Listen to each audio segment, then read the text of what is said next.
start right now. It's getting serious business. 200, 400, high stakes. Heads up, Nolan Hold'em action is heating up here on the Join Your Run YouTube channel, live from G2 headquarters in Las Vegas, Nevada. Doug Polk and Dan Negreanu will battle again today. Who will win? Will Dan Negreanu win? Will Doug Polk win? We will find out today. Welcome, we're here, we're live. G2 headquarters, Joy 1 AK Chicago. Joey, if you guys missed out on the last match before we get started here, Doug Polk was on a 5-match losing streak, and it looked like he was up near $1 million. He was at about even, and it looked like Dan Negreanu was maybe going to turn these tides, but unfortunately, it did not happen. We go back to the main broadcast. Wait a second. Hold that up, Jimmy. We got a 4-bet alert on the left-hand side. Lock in, boys. The action's already kicking up today. Oh, no, wait. We've got table switch. Hold on a second. We got the table switched. Ay, puppy. Go. Boom. 4-bet alert, left-hand side. Here we go already. Dan Negreanu hit him with the 4-bet. Right-hand side, 3-bet pre-flop. A C-bet by Doug Polk. Doug Polk is micro stakes. Dan Negreanu is D-Negs, of course. Left-hand side. Let's see if Daniel goes with that customary, that standard, that very small $5,000 bet. Let's see what happens, guys. We are live. I see everybody in the chat right now. What's happening? What's up? Friday night, GTO headquarters. Let's see what happens here. Dan Negreanu is going to bet small, a king high board. You guys know what happens in a king high board in a 4-bet pot. The action goes down. Here we go. The music intensifies. If you're just tuning in, welcome. These are real money here, $40,000 each.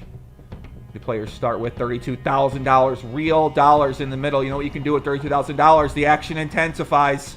Is he going to hit him with a $9,000 bet? Here it is, guys. Danny Negreanu thinking about what to do if he's got pocket queens, pocket jacks. He ain't loving it. He's scared of that king. But Doug Polk could have a wide variety of hands. He's all in. He calls. Ace-10 versus Ace-Queen. Dan Negreanu gets a little bit out of line. And just like that, Doug Polk with the middle pair. Flush draw picks up some $80,000 pot. And just like that, the action is underway as Doug Polk strikes first blood against Dan Negreanu. Interesting play there, but wait, whoa. The Doug Polk stun ray comes down to the earth.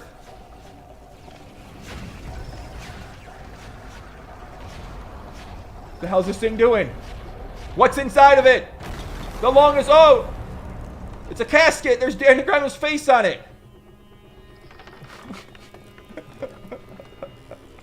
Ay, puppy, just like that.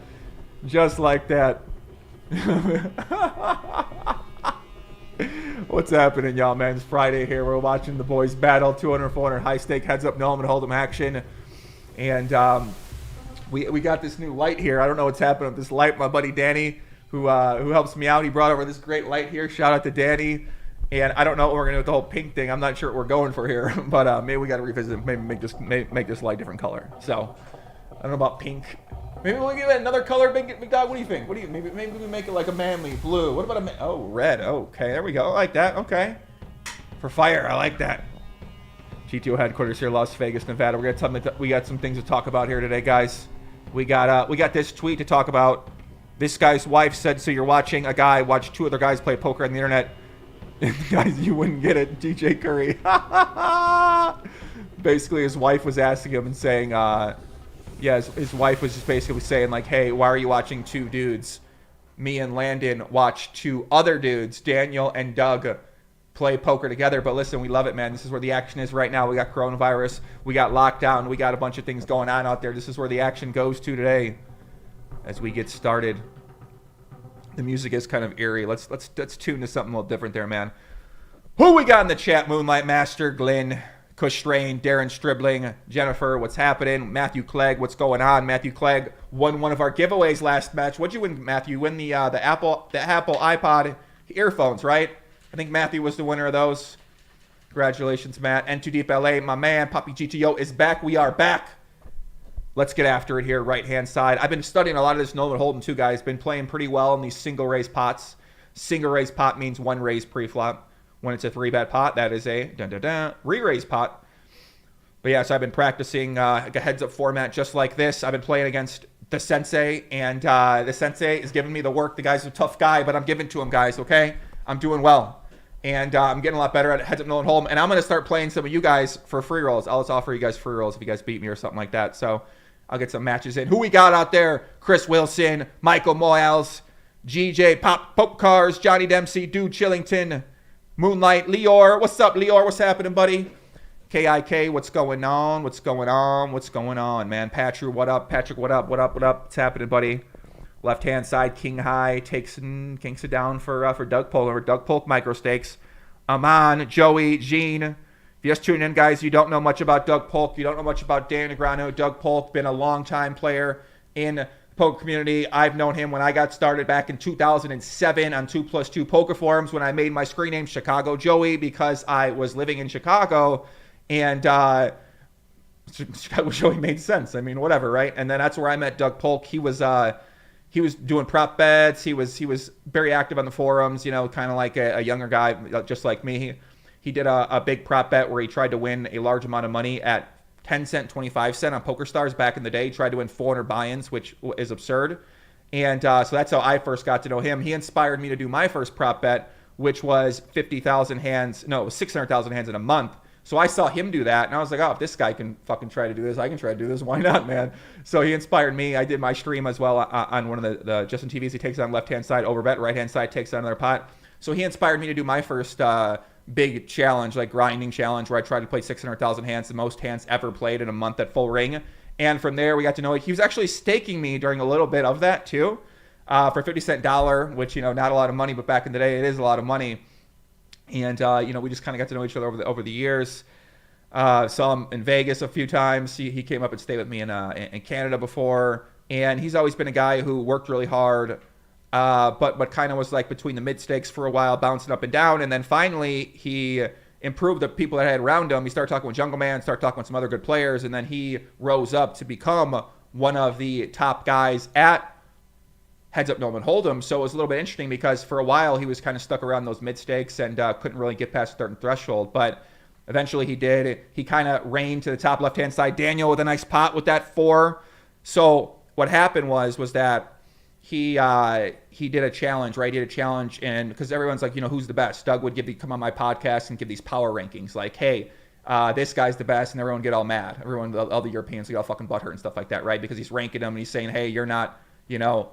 You're not better than, he's better than you, whatever. These guys got a bunch of egos. You guys know how it is in a competitive environment.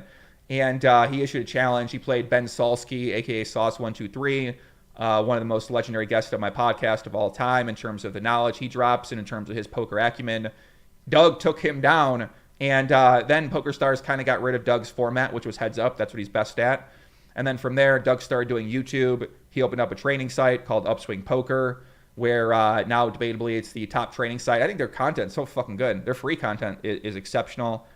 I've been a big fan of them over time. Their courses are great. Their PLO course have helped me all out a lot. I'm taking some of the Nolan Holm courses right now with my study. And yeah, he built up that business very successfully as well. Made a lot of YouTube content. I feel like I'm doing a fucking documentary on Doug Polk right now, but I guess I am. I didn't mean to go this long about it. Whatever, man. And yeah. Whatever. You know, he started with YouTube. He built up his YouTube videos. He ran a really great strategy for attracting attention and for teaching people, helping them get better at poker through his poker hand videos. And then he kind of went away for a while because he didn't really like playing much of the full ring of the tournaments because he's a heads-up guy. And then he's made a few returns, but this is kind of the out of the ordinary return. We didn't expect to see him back here playing, battling, and this might be one of the last times we really get to see him play. So my point is that I'm going to appreciate it because I know people are excited to see him play and see him battle against Dan Negreanu, one of the legends of the game. Amen. Let's go, guys. Let's get into it, man. I'm fired up today. Left-hand side, we got a 3-bet pre-flop, Queen Jack 3. Daniel's going to bet.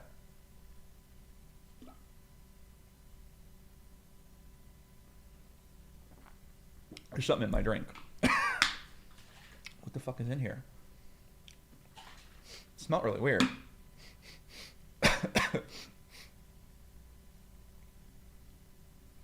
Oh well, whatever. I don't know what it was. Right hand side, another 3-bet.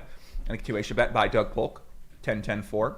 2 spades. Going to put Daniel in a bunch of spots here. He's going to be calling. How many 3-bet percentage is he calling? I think he's calling. He's opening about 80% pre-flop. He's calling about 23% of 3-bets. So he's going to have a bunch of different hands, a lot of suited hands, some 1-gapper hands, some 10-9 offsuit hands. Sometimes he just maybe feels like calling too. Right-hand side, big bet by Doug Polk on the turn. Going to put a lot of pressure on Daniel's ace-high hands. Daniel's going to be raising his 10s some frequency of the time on the flop. Maybe raising some backdoor flush draws too. So actually the 7 of hearts isn't a very good card because that blocks one of the hands that Daniel might be decide to potentially bluff raise the flop, like 7-8 suited, 7-9 suited, 7-6 suited. River's a 7. Doug has overpaired, not feeling super happy about it now. He loses to a 10 and a 7. He is going to check. See what Daniel does. Is Daniel slow playing a 10? He does not. He's got king high, $30,000 pot. Goes Daniel's way. So they were both on that flush draw. Doug Polk decided not to fire that river. Daniel is happy to show down the king high 2-pair king kicker beats 2-pair queen kicker. And just like that, Daniel gets a little bit of blood back on the right-hand table. Left-hand side, Doug already with that big pot.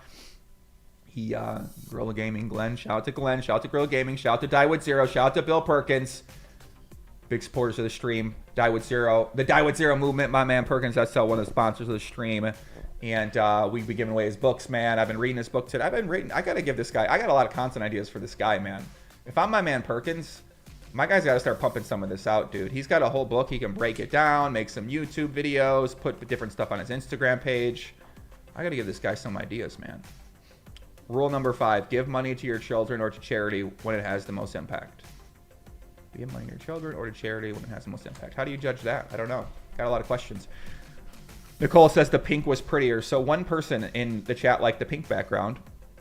Mr. Ramos says, Haymaker Gorilla Boom. What's happening? What's happening? Johnny Dempsey is Perkins in the stream chat. Perkins is watching from, GTO headquarters. There you go. Las Vegas, Nevada. Beautiful place. But you guys know Perkins watching on the yacht. He's usually watching here. That was your book, the stream right there. So Perkins is out there watching, supporting the stream from afar on one of his boats. Left-hand side, a check back flush for Daniel with the 7. Decides not to value bet that hand. Let's take a look at that. Pull up our replayer of the day. Sponsored by Chipotle. Let me see. Where's that replayer? Where's the replayer of the day at? Where's that replayer of the day at, Big Poppy? Big Poppy, pull that bad boy up here. So 3-7 flops the flush. Beautiful hand, like what I see.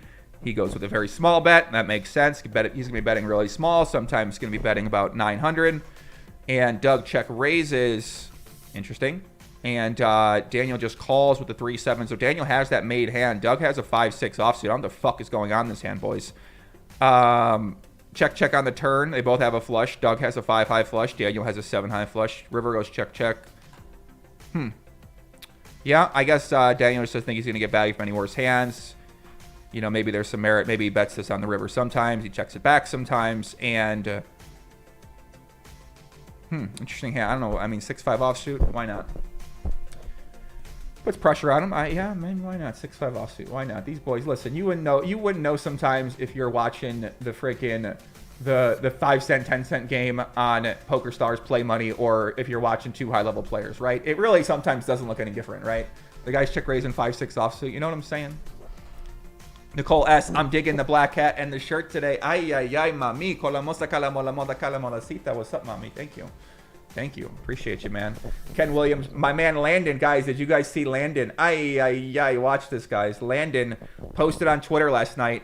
He sent me a text at 3 a.m. He said, literally, just playing some 5100 before my flight to Florida, and under the gun opens. We 3-bet. The button, he 3-bets pocket queens. The button 4-bets ace king. This guy in the big blind. Cole calls pocket 7s. Landon 5-bets. This guy in the button 6-bets. This guy pocket 7s goes all in, and Landon calls with queens. Hits a set on the turn. Takes down a $40-some-thousand pot. $47,000 pot. He said it's his biggest pot of his career. Big shout out to Landon. Left-hand side check raise. Let's get back to the action. Right-hand side, Daniel takes down both hands. But yeah, if you guys don't know, Landon has been commentating on the stream. Debatably, Landon Tice. Debatably one of the top 21-year-old Hold'em players in America. Up-and-coming player, next-generation poker ambassador. And the guy's been battling. He's been doing commentary with me all the time. We've been having a great time. And yeah, man, he won his biggest pot on World Series of Poker. So the guy's fired up. I've been learning a lot from the fucking guy talking to the guy, man. You know, it's his passion for poker, his energy for poker. It reminds me of myself for a very long time. And you know, now that I've been studying a lot more and playing a lot more, I can definitely understand. You know, I can understand. I see things from a lot different perspective now. So, but yeah, shout out to Landon. I mean, listen, smash the like button for Landon. Okay, $80,000 pod or $47,000 pod, whatever goes his way.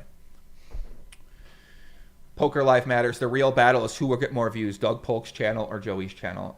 It'll probably be Doug Polk's channel, I imagine, if Doug Polk was doing content. Doug Polk is a master. He's a master at the YouTube game. I don't really play the YouTube game quite as hard for right now as he does. Left-hand side. Look at that low min lead on the turn. Check call on the flop. Min lead on the turn. We've seen that happen before a number of different times. Yeah, when a guy will check call a flop bet and then lead for this small bet on the, like I said, you don't know if they're at the Golden Nugget Casino playing 1-2 with Dirty Dave and Adeline Ursula, or if it's Dan Negreanu versus Doug Polk. You don't really know. Sometimes it all merges together. Right hand side, Daniel's going to bet out on this river. Takes it down. A lot of hands to bluff there with tens. One possible club in his hand too. Left hand side at overbet by Daniel Negreanu. So Doug Polk check called, called a raise from Daniel. Daniel overbet, says he's got a deuce. Could have a hand like an ace queen. Could have a hand like an ace deuce. See what Doug Polk decides to do here. If Doug Polk have a deuce or a queen, probably the only two hands he can call here with.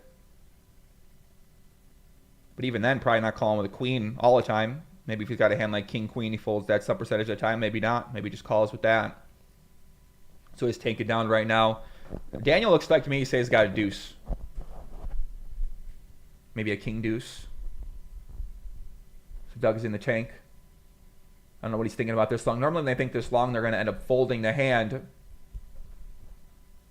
But he is tanking down. Maybe he's thinking about making a hero call with a hand like a... No, he ain't calling. No, they never call when they end up taking down that long. So the smoke begins to come up here on GTO headquarters. John Denon, hey Poppy GTO, glad to be back watching you crush this commentary. LFG, much love, buddy, much love. Thank you very much, guys. It's really great to be back. Happy to be here. And listen, man, love watching these guys, getting me fired up, getting me excited. I kind of wish there was like, you know, more people that were talking about. I guess people are talking about themselves playing poker. It's just that it's really hard to find them. You know, like they're in blah. I guess there's no, they don't share they don't really share like on Twitter, I guess. I don't know. I spend a lot of time on Twitter. I spend a lot of time on Instagram. So I've been loving Twitter a lot lately, but poker on Twitter doesn't seem to be as trendy right now. And Instagram is still going really well. I love Instagram. It's a lot of fun, man. I talk to people all the time in those DMs. It's a lot of fun. I don't know, they're always asking questions. I try to respond to a lot of people. I love YouTube as well too. When you do live stream stuff, edited stuff, I like edited videos, but I love the live stream stuff more. Left hand side, a 3-bet by Doug. Takes it down. Right hand side, getting down to the river. Ace of hearts. Flush is still out there. Let's see if Daniel decides to bet here. He does check it over to Doug. Doug checks back pretty quick with the 8. Daniel shows down the 7. Both getting a little risque there on this hand. It's a very nice hand. Francis Zarb Adamy, what's up, Poppy? How's it going? What's happening? Moonlight Master, as always. What's up, buddy? Lior says, love from Israel. Shout out to Israel, man. Much love, guys. Thank you very much. Nasty Nate. Yeah, Landon is playing at the Seminole Hard Rock. The WPT, the World Poker Tour, is back in Florida. Landon's going to be playing down there. A lot of people are going to be playing down there because it's one of the first big events coming back to America this year. So I know a lot of people are really excited to play. And yeah, it should be fun. Let's see how kind of turnout they get down there at Florida at the Hard Rock. They just renovated that place down there, I believe, too. Left-hand side, overbet. It's a nice hand to overbet with. You could have 8-9. You could have a bunch of flush draws, 10-jack, king-jack. You can just attack your opponent a lot on that ace-queen, 8-7 kind of board with multiple draws, especially when the opponent just check calls on the flop. It's one thing I've been noticing from my study of the game. Left-hand side 3-bet pre-flop by Daniel. You're going to see them 3-bet about 20% pre-flop. So a lot of hands, 10-9 offsuit, king-4 suited, king-4 offsuit occasionally. You're not always going to be 3-betting these hands 100% of the time as well, too. Meaning, like, sometimes you might 3-bet a hand 80% of the time. Sometimes you're just going to call with it 20% of the time. Different players are going to remember things differently, of course. So king 4-6, rainbow on the left-hand side. Daniel, we know nothing good ever happens in a king high pot, a 3-bet pot. But whatever, we still lock in. We're not really locked in, you know what I'm saying? We're casually observing. We're casually watching. It's been a good morning here at GTO headquarters in Las Vegas. Got up strong.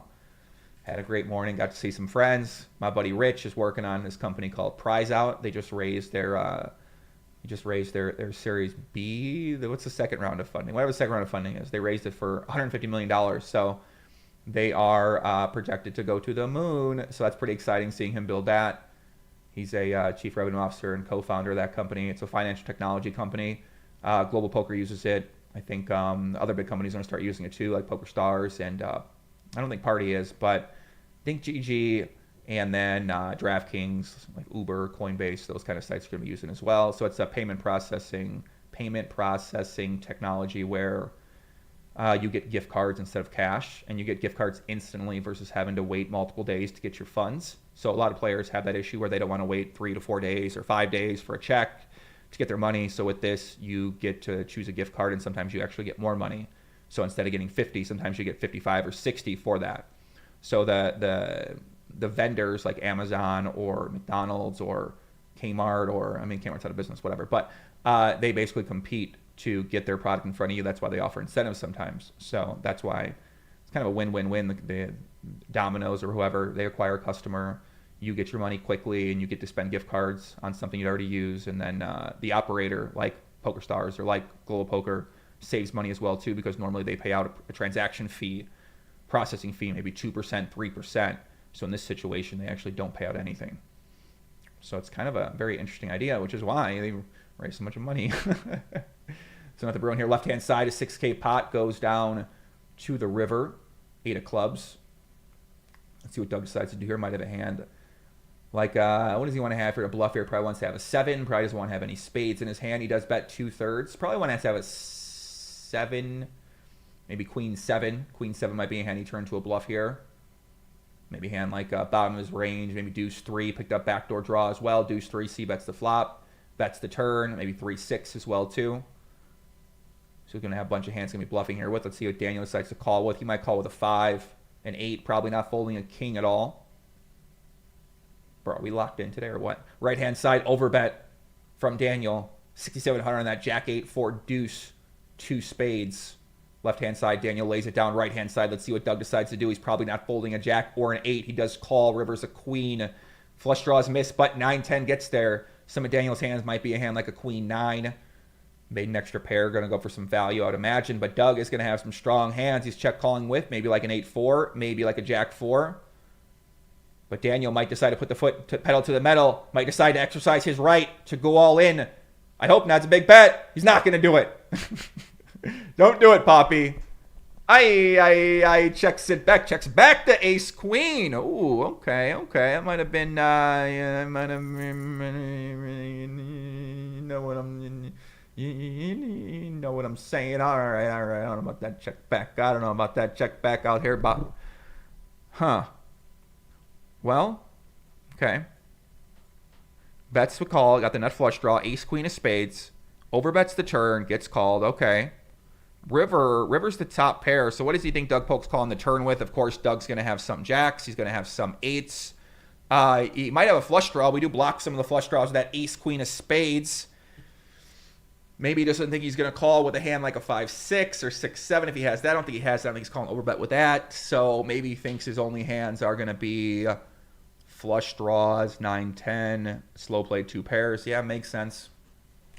Seems close, but does not bet that river. Maybe he's betting sometimes, checking back sometimes. Seems like I'm not a misvalue right there, but very nice hand. Fort Daniel takes down a nice pot, 67,000.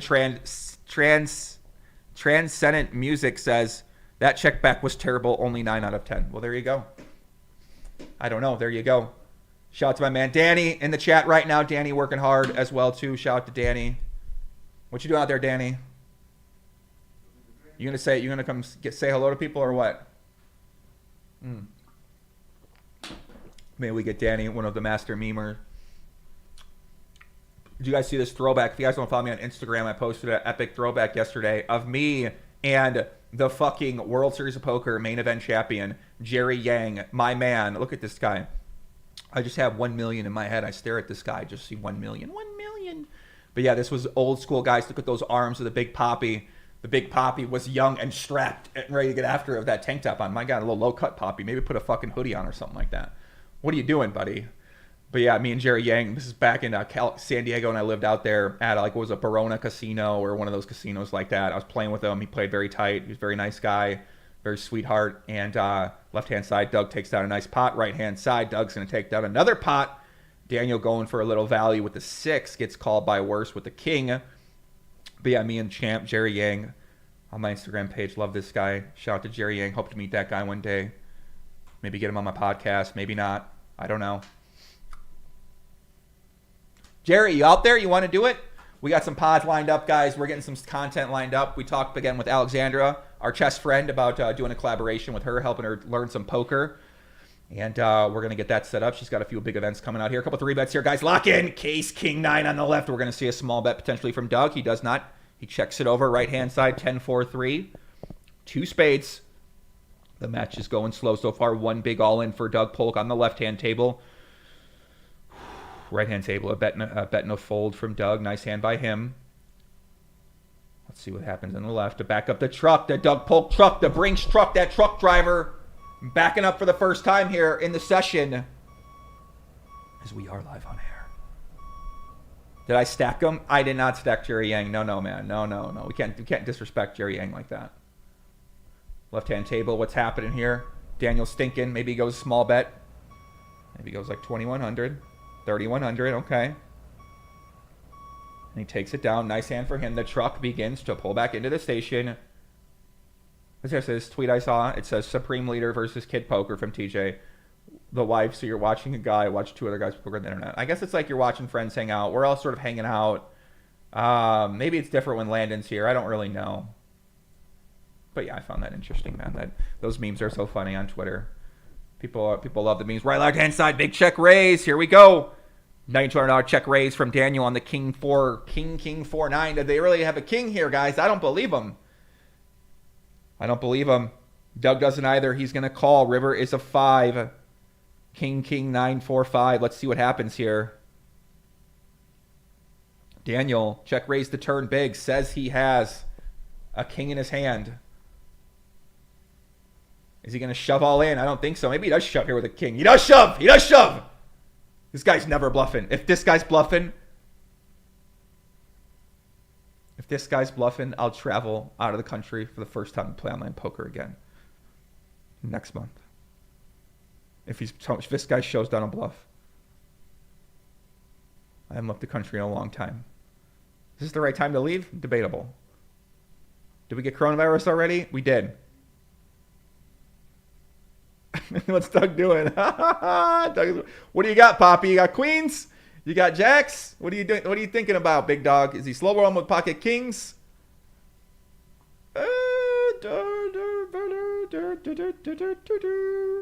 What's Daniel gonna do here? What's he gonna show down? There's no way they never actually call. He calls pocket 4s. Daniel Negreanu. Of course, the guy's not bluffing. $108,000 pot goes Kid Poker's way as he has that full house and bottom full. Ay, puppy.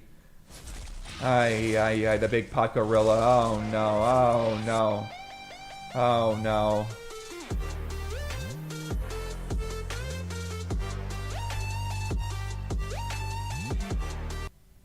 Big pot goes Dan Negreanu's way. Our Doug Polk bet. Still looking, it's looking terrible. It really is, honestly, the second half. Let's check out that hand, guys. I mean, come on. We knew the guy's not bluffing there. He told Doug what he had. He let him know. Sometimes they tell you what they got. So he check calls. Check calls to flop. Turn is the king. Check raises. He's praying that Doug Polk has the king here, right? He's saying this guy needs a king. He needs a king. And River, and now he's praying doesn't have a hand like a King 4, King 5, King 9. He's got the King 4 in his hand. But so he does shove all in. Gets called by King 7. Doug would have tanked it down. That might have been a good spot to potentially lay down trips. Because, it seems a little, of course I think he is capable of bluffing there. But I just don't see it very likely. Obviously, with that said, of course, he's doing it sometimes. But, yeah, right-hand side, another pot brewing. 26,000. Left-hand side, 4-bet. Lock in. Lock in. Fight, boys. Let's see it. Let's see it. Let's see it. Would you have folded there with the pocket, the king 7? I would have laid it down. The Bill Perkins Jet, die with 0 Jets, flies by. He's got a big bet on Doug Polk. Left-hand side, right-hand side, 7-6. No. The river hits him. The river hits Daniel. Nice hand, Daniel. Nice hand. 121,000, left-hand side, 4-bet. That seems like a really good board for Dan Negreanu. The die with 0 Jet flying on by. Mike Folcott, Joey would have folded the true GOAT. Exactly. Exactly. We would have laid that one down, boys. Left-hand side, here we go. 4-bet pre-flop. Daniel bets that standard size. Doug's going to call. We got an official big pot alert in motion right now. Can Doug get one back? Right-hand side, another 3-bet pot. Jack 10-4, 2 hearts. Energy begins to billow up here at GTO headquarters. Give me your energy. Give me an ace-king offsuit. Well, Doug doesn't have that hand. Never mind. Do not give me ace-king offsuit for Daniel. He lays it, bets it in, takes it down. Nice hand there for Daniel Negreanu. Right-hand side of 3-bet. So Doug not starting off strong today. Come on, Big Poppy. Get back in it. Looks like he's up about 20,000 on the left. Looks like he's down about 60,000 on the right. So he's not down too much. Only a buy-in and a half. He's battling out there. Tom Boyd says, Poppy, when we have a 4-bet pot, we need 2 Street Fighter characters with Doug and Daniel's head on them. You know what, dude? That's exactly what we fucking need. You're right. We do need. We do. Listen, man. We do need that. I'm making that today. Bum, bum, bum, bum. We're here. We're live. Brand new Poker Live podcast. Join Grimone, a.k.a. Chicago Joey, in the house today. Coming to you with guests in the house. Who do we got in the building today? Doug Polk. Welcome to the house, my friend. Hey, what's up, buddy? How's it going? Nice to see you, Joey. Doug, how's the challenge going? Looks like you and Daniel are battling. Looks like you got him against the ropes here. Do you have any regrets about deciding to play this match out over 3 months, knowing that you'd have this 5-session losing streak in a row? Well, you know, Joey, sometimes the variance just happens. Okay, Poppy. Okay. He's probably enjoying it too. You think this guy's... I think he's enjoying it, man. I'd imagine so. What if he wasn't? What if he wasn't enjoying it? Torturing himself to make hundreds of thousands of dollars. Battling against Daniel Negreanu. I mean, I don't know. Maybe he does, maybe he doesn't. Who knows, guys? Yeah, guys, we are here. We are live right now. Thank you very much for tuning in on YouTube. Thanks shout out to everybody out there who's watching all around the world. We're here in Vegas, left-hand side of min bet at the check call.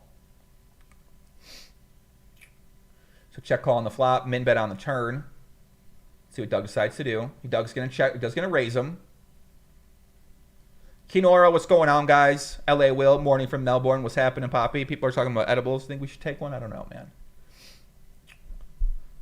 Left-hand side. Let's see what Daniel's going to do. If Daniel has a 9 or a queen, going to call, but he does not have one. He lays it down. Right-hand side. Daniel bets the flop. Gets called. Turn. He goes with the big bet. Puts a lot of pressure on Doug. He's going to have the ace-king. He's going to have the king-queen as well. Doug's going to check call. River is the deuce, so if Doug had a hand like 4-6, he certainly could have a hand like 4-6, be slow playing. Maybe would have check raised the flop some percentage of the time and check raised the turn some percentage of the time as well too. So maybe not likely. Most likely hand's going to be like a 5-6, maybe a 7-6, and Daniel bets big. Puts a lot of pressure on him just because Doug's not going to have that many strong hands there. He does take it down. Left-hand side, we see a bet and a call on the king 9-7. Turn is an ace. Might see another big bet here for Daniel. Fishcake saying pop the edible. Listen. If this video gets to, when this video hits 400 likes, I'll pop the edible, okay? This video gets to 400 likes, we'll pop the edible, all right? Should we give another Apple iPod headphones today? Let's give another one away, man. Let's give one away. We'll give one away at Matthew Clegg won them last time. We're gonna give one more away to one of the hardcores though. You got to be someone I really like though. We'll give one of those away at 800. Fuck it, why not? Left-hand side, Daniel checks back the turn. River, see if he decides to value bet a hand like King Jack. He does bet pot here. Very interesting sizing. Very interesting sizing. Gets called 7 deuce. $8,800 pot. Goes Negreanu's way with the 7 deuce suited. Always good. I mean, basically, pots wherever he's saying he's got 7 deuce. It makes sense. And by 7 deuce, I mean he's saying he's got a 7. He is polarizing his range there. Could have some slow played ace 4, ace 3, may checked back. Probably going to have some bottom of range kind of hands too, maybe like 3, 4. And maybe going to have hands like 8, 10. So I check back the turn with, even though I think the hand's going to be betting high frequency on the turn. So maybe on the river, he just doesn't have that many bluffs. So the only value hands he has are hands like 7s and aces. And maybe the... are we at 400 already? Y'all are crazy, man. Do we need it at 400 yet? No, I don't think we did.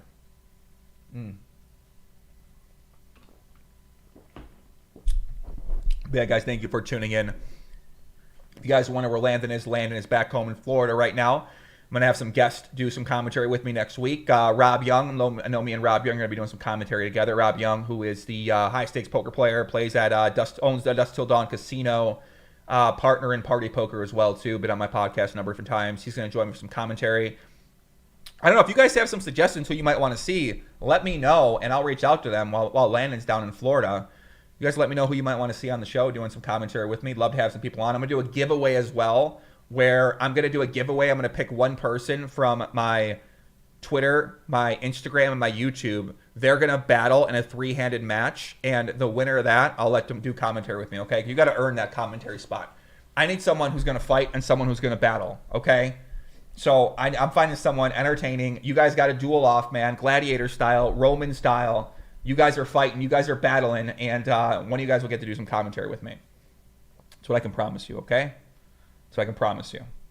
I am Moon says, Joey, you really made me laugh so much. Thank you for doing this stream and just being the man. I am the Moon. Thank you, buddy. Listen, that's why I'm here, man. I'm here to hang with you guys, talk with you guys, entertain, have a good time, take your mind off the world, maybe teach you something about poker, teach you something about life. Teach you something about love. We hit 400. You guys know what that means. We're going big. Should we go big? Danny, should we go big? Are we going big or what, boys? Go big. Do the boys got me on this one? Are we going big or what? But yeah, this is the first of many streaming. It's going to be a long year. A lot of content in the works here. Had some people helping me out with my strategies. Because I got all these great ideas for content. But I want to try to fire real big. I want to try to do some ideas that are going to attract some attention outside of poker. More mainstream, but also still have that fun poker appeal and showcase the game, the beautiful game, the players. Because I just think right now the way it's being presented, man, and the players and the personality styles, like we're just missing out on a lot of real fun people who enjoy the game, you know, enjoy the action. And there are a lot of people out there, but it's just you got to be able to find them too. So I'm going to go out there searching, man. I'm searching for some, you know, some poker players who are maybe outside of poker who don't know the game quite yet, who might be interested in learning and becoming involved in the community. So helping to put on events, helping to give people a place to play, some hands to watch, some personalities to root for. That's why we're out there. We're on the hunt here, boys. We're grinding. We're looking around. We're seeing what's out there. Because Negreanu, right, he's getting a little older, man. He's still going strong. Shout out to Negreanu for being such a great poker ambassador. You know, we've had our ups and downs over the years, me and Daniel. But he's been an incredible poker ambassador, spreading the game, represents himself in many different ways. You know, sometimes loud, sometimes not loud, but without guys like him, right, poker isn't necessarily in the position that it is. And even if you don't like the guy, he's still a character you can potentially root against, which I just think at least gives you something to kind of latch onto as a casual observer, as a fan, or someone who sort of, you know, wants to pay attention to what's happening in the game. People said Nick Schulman. People said 1,000 likes the next edible. You guys are absolutely out of your fucking minds. Left-hand side, a big bet by Daniel. Dan says, can you do a series of retired players who have gone into interesting things? Brandon Adams on his teaching at Harvard, poker, and making a podcast. Yeah, I think that's a great format, too. I kind of have a lot of great series ideas for formats that don't involve poker. Like, that is more of a, not much like gameplay. And the thing that attracts the most attention is by playing the game. So I think you need to have a lot of series like that to help sort of paint the history of a culture and of a community. You want to have these historical type content that sort of like reminds you who were the relevant people before, who are the relevant people now. I just think that in the past, like, people didn't take many notes from how the other sports do it and other sports cover things. So tell the stories of poker, man. We get a $5 donation from my man John B. Thank you, John. to do Onada Poppy. Thank you, my friend. Thank you, my friend. Thank you. Ricardo Ferreira says Joey streamed way better than the other ones. Well, I haven't watched the other ones quite yet, but yeah, if they're better, cool. If not, that's okay. Alex Woody said, Joey, I've tried watching Doug stream, and while the commentators are good, I always end up watching yours. So much fun. Thank you, Alex. What we try to do. What do we have here? What do we bring you, right? We bring you graphics. We bring you energy. We bring you heart. We bring you soul. We bring you love. We bring you glory be. We bring you whatever you want. What do you guys want, man? Tell me what you want, you know? Right-hand side, Doug with that little lead. You can see the boys are leading a lot on turns today. Maybe we gotta start doing that in our games too. We gotta start check calling, leading on the ace, on the 4, on the 3. Right-hand side, Doug's gonna bet small, 1,000. Gives himself a good price on his bluffs. Maybe clubs. Could add a hand like a deuce, maybe just a 5 as well. Straight Flizzy, what's happening? Todd Stanley says, go big, Poppy. What's happening, buddy? How's it going, man? Shout out to Ryan Feldman. Fat Penguin says, hey, Joey, loved your podcast with Runchuck. Some real talk. I'm rooting for you, bud. Yeah, man, listen, I got pretty vulnerable on the whole Runchucks podcast. You know what I'm saying? He cut out a lot of it. Shout out to my man Runchucks, but I think he did a great job. Really enjoyed it. It got me fired up to do podcast again. I'm just deciding what kind of guest I want to get on, because I think that I have the most impact on poker by getting guests who are adjacent to the poker industry on and just doing really good conversations with them like I know how to do, and ask questions, be excited. Like, I'm pretty excited about learning a lot of different subjects right now, and I'm knowledgeable enough to be able to ask some pretty decent questions, I think. So it kind of opens up the player pool for who I could potentially get on the show that's outside of poker. And a lot of those people I know from Twitter, because I'm on Twitter all the time, so I have a presence on Twitter. So there's just a lot of real interesting things happening out there in other worlds that I think would be good for poker to kind of maybe get involved in the other ecosystems like crypto and financial technology, and even esports kind of games like that too. So I do think that it's just a matter of kind of poker being discovered in those circles and people playing it and have an easier time kind of playing. So that's where a lot of my ideas are centered on thinking about right now, man. Right-hand side. With that said, I don't know if my ideas are going to settle up there or not. You know, I could just, there's a lot of things I could do for content, I guess. Bump, bump, bow. Left-hand side. What are we doing the Apple EarPods? We're doing the Apple EarPods at 800. Okay, perfect. 800 likes. We give away another pair of Apple EarPod. I'm gonna go broke giving these fucking giveaways. Apple. Can I get those sponsored or something? Apple EarPods. Perfect. Take them. Right-hand side check raised by Daniel. So Daniel has his foot on the gas right now on Doug Polk. Unfortunately, Doug Polk had a good session last time, but he lost 5 before that. You know what I'm saying? We've questioned, is he focused? Is he running bad? Is he running well? How's he playing? These sort of things like that. So we're gonna see here if if he can come back here. Daniel's been up in the aggression, man. He's been playing really well. I feel like he's playing well. Maybe Doug might not think he's playing well. Maybe other real top poker players don't think he's playing well. But from the hands we've seen, to win 5 sessions in a row against Doug Polk, I mean, he is running well in these big all-in pots, which you have to win. But at the same time, I also think he is playing pretty well. And you know what? I'm really excited to see what happens with Daniel moving forward after this challenge ends, because I imagine he's not just going to – he's going to keep playing more poker, and he's going to find that he's a lot better than he was before, just because he's been training, he's been studying. And the biggest challenge he's going to have is to adjust to other games, because when you're playing tournaments, you got to play tighter, different ranges. You can't play the Queen 7 offsuit, hands like that. So I'm very excited to see what Daniel takes this new strategy out for a spin. I'm very excited to see when I take my new Nolan Hold'em strategy out for a spin too. Right-hand side, overbet by Daniel, Jack 10, deuce 3, 2 spades. 2 flush draws, my bad. I'm thinking about something else. I'm thinking about taking my Nolan Hold'em talent out for a spin. Learning this game is going to be so much fun. I cannot wait to own people. Y'all won't come over to play Pop Minoha, the great game with me, man. Listen, none of these guys want to come over and play PLO. They're scared of the great game. They're scared. 4 cards scares you guys. I get it. You don't want to come play with Big Poppy at the 4-card game. That's fine. I'll come to you at the 2-card game, okay? I'll come get you guys. Stephen O'Mahony with the 1 donation. Thank you very much, Stephen. Much love, guys, for tuning in. We are here watching the match, Negreanu versus Doug Polk. Left-hand side, Doug's going to bet the river. Gets called. Daniel with the ace-6, the straight. Takes that one down. Nice hand for him. Does not decide to fold, even though there's 4 spades out there. KIK387U with the €8 donation. Where's my horn at, man? Hold on a second. Let me get my horn kind of going on here, guys. A couple donations coming in. Much love, guys. Thank you very much, man. Thank you. We'll put them to the giveaway fund. A couple Stinger Race pots here. Nothing kind of going on at the current moment in time. Need to get our horn sound effect going on here. Shout out to Landon. We do miss Landon, the Landon around here.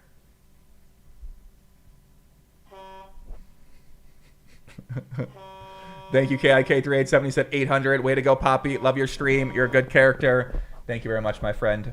Mandupe with the €10 donation as well. Shout out to Mandupe. He said Mike the God Postle versus Joey cage match. Keep up the good work, Poppy. Thank you very much, man. Me and Mike Postle, I don't think we're going to be fighting in any sort of cage anytime soon. But you never know. Left-hand side. Left-hand side. Doug leads the turn. Once again, this is like the 10th time we've seen this board pair. This is getting a little bit awkward. And they led on the turn. They've been leading the turn almost every time. JR says, sup from Canada, Papa. Thanks for doing these streams. Thank you very much, my friend, JR. Appreciate you. Shankster says, can I get a psycho girlfriend? You can, left-hand side. Doug shows down the 8, so he check called with the 7-8.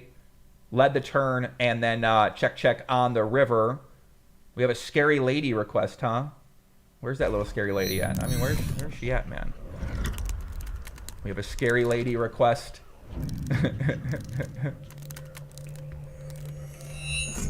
I don't do it, Poppy. The scary lady. She scares the hell out of me, man. That's a weird lady right there. Vinny Alto says, Joey, Joe, what up? How's the match today? The match is going, Daniel Negreanu in the lead for right now. Doug Polk won a big pot on the left-hand side to start the match off, but Daniel has been clawing back, won a couple big pots on the right-hand side, and he's been putting in that work right now.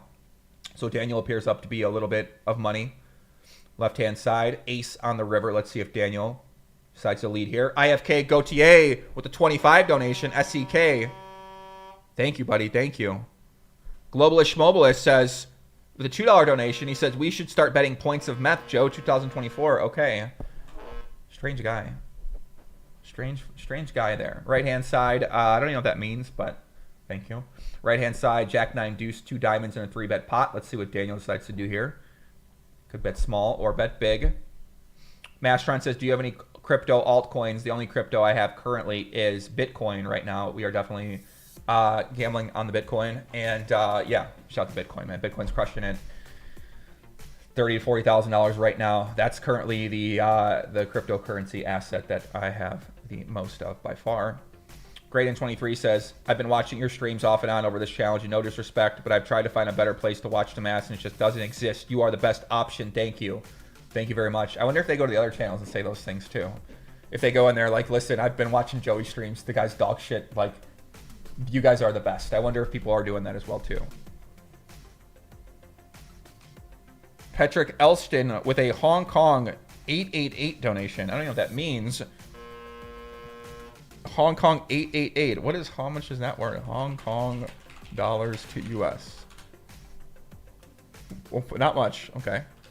No, let me know. $114. That's pretty sick. Right hand side, ace 10 for Doug Polk takes it down. He said, Joe, guys at 28mobile.com, been watching for years, want to do a review video and get a free review unit. Let us know. Sure, why not? Let's do it. Thank you for the support. I appreciate it. Daniel sits out. Our first sit out for the day as we go check in on the Bill Perkins yacht, the Die with Zero yacht here. All in. Shout out to my man Bill Perkins, Die with Zero movement. You can buy the book in the link in the description. Getting all you can from your monies and out of your life. You can see Perkins watching from his beautiful yacht. He's all around the world here, guys. We are here live, GTO headquarters, Las Vegas, Nevada. And we got our first break. Daniel sitting out right now. Should we do a review with these 28mobile.com guys? I don't know. Let's see. You guys can check the place out. That's where we are currently watching the match from beautiful Las Vegas Strip there. MGM Grand. Back during a more popping time. The explosions are picking up. The energy's fighting. We're waiting for the guys to come back here. I also posted. That's scary lady again. This lady is kind of scary, dude, honestly. She really kind of looks like my ex-girlfriend when she got mad at me, though.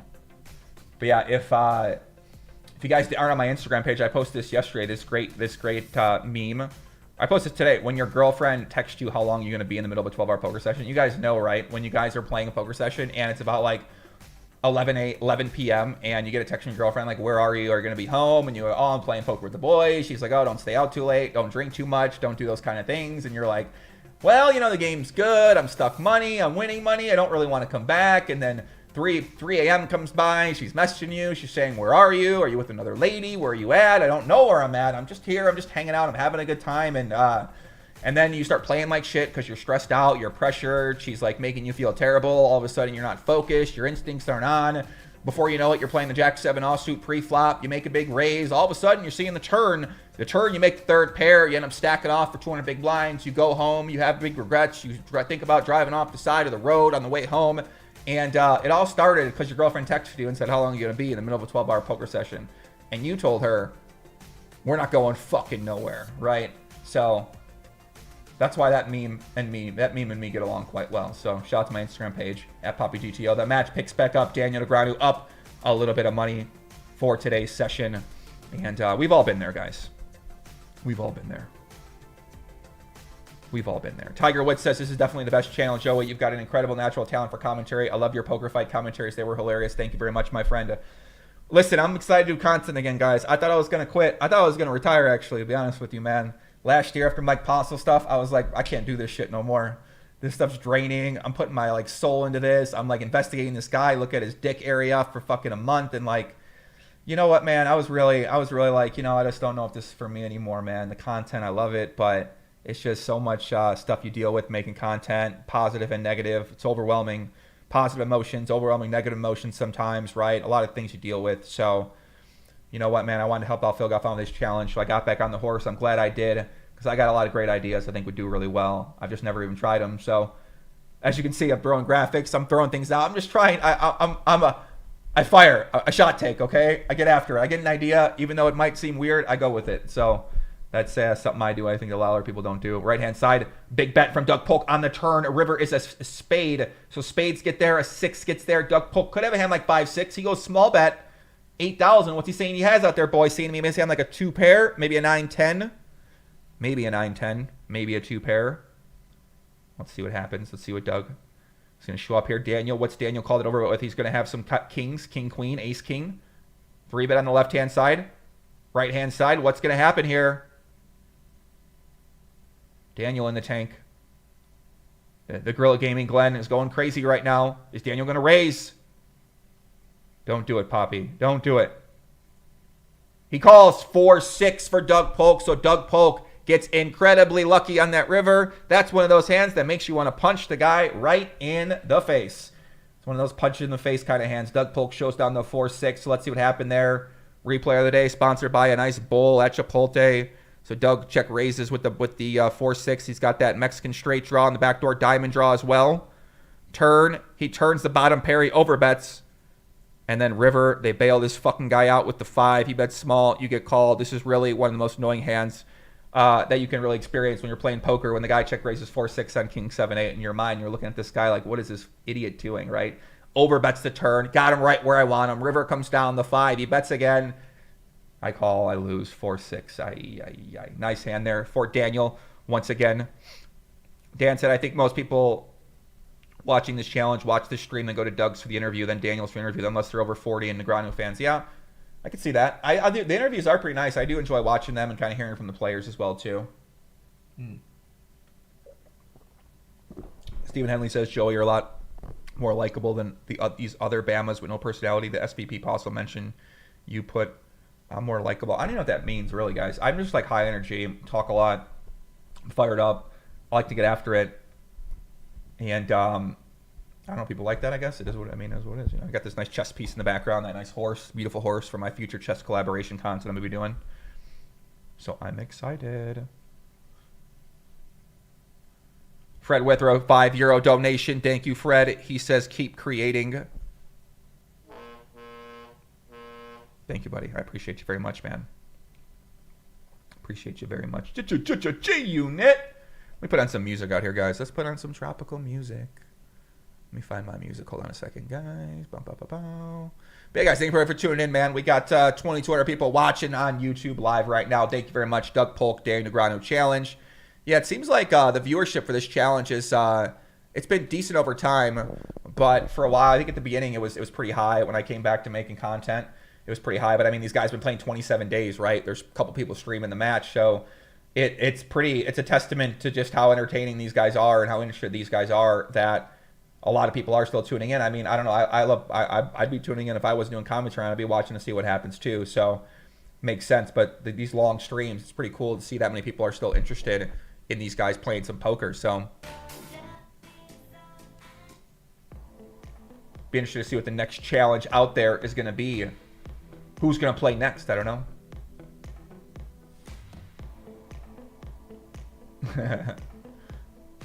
Murray Smith says Daniel just jumped on chat live on GG channel. He was pumped over a few hands. 444 KKK book in particular. Don't know what that means, my friend. Music's picking up in the background. Let me know how that audio sounds there. If it sounds good. Patrick Doyle says, is this a straight 25K hand match or is there side action between them also? There is side action between other people. Doug has side bets. Millions of dollars in bets. Daniel probably has some side bets as well too. A lot of people are side betting on the match, including my man Bill Perkins down in the Jet. He's always watching. He's been side betting this match for sure. Some of these guys bet on individual matches as well too. I have side bets on this match as well. And yeah, man, I think a lot of people bet on this match. They're very excited to see what happens. So to answer your question, yes, people do have side action on here. Left-hand side, 3-bet by Daniel takes it down. Right-hand side, Doug checks back the river with the 8. Does not value bet that second pair. Takes it down as well, too. King 8. Kings and 8s. Could have value bet the river with the 8-6. Very interesting. You decided to check that back. Patrick Doyle says, is this a straight 25K hand match? Well, it is a straight 25K hand match, yes. The first one was, they had it in studio, the Poker Go studio, the heads-up duel. And then this match, the rest of the match basically been playing online. So they negotiated the terms, and they were deciding between online or live. Doug wanted to play more hands, so they started playing the match online. And the first session they did do live. I was at the studio as well. That was a lot of fun, kind of seeing that whole production set up there. It's a beautiful production in the Poker Go studio. And but yeah, Daniel, primarily known as a live player coming into this match, has now gotten more into the online world too. So now he's doing really well, and I just imagine that he's going to have a lot of success moving forward. The gorilla going crazy. Kobe Valentine says, Joey, you need to make a video of you doing every gorilla dance he has. All right, I'll do that. I'm going to attempt to mimic a minute of this gorilla dance move. Danny, you in? Danny said he's in too.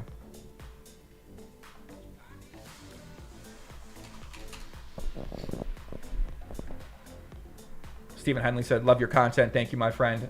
Thank you very much. Someone said, where's the new Kid Poker? Landon is currently down in Florida. You can follow updates on his Instagram or his Twitter.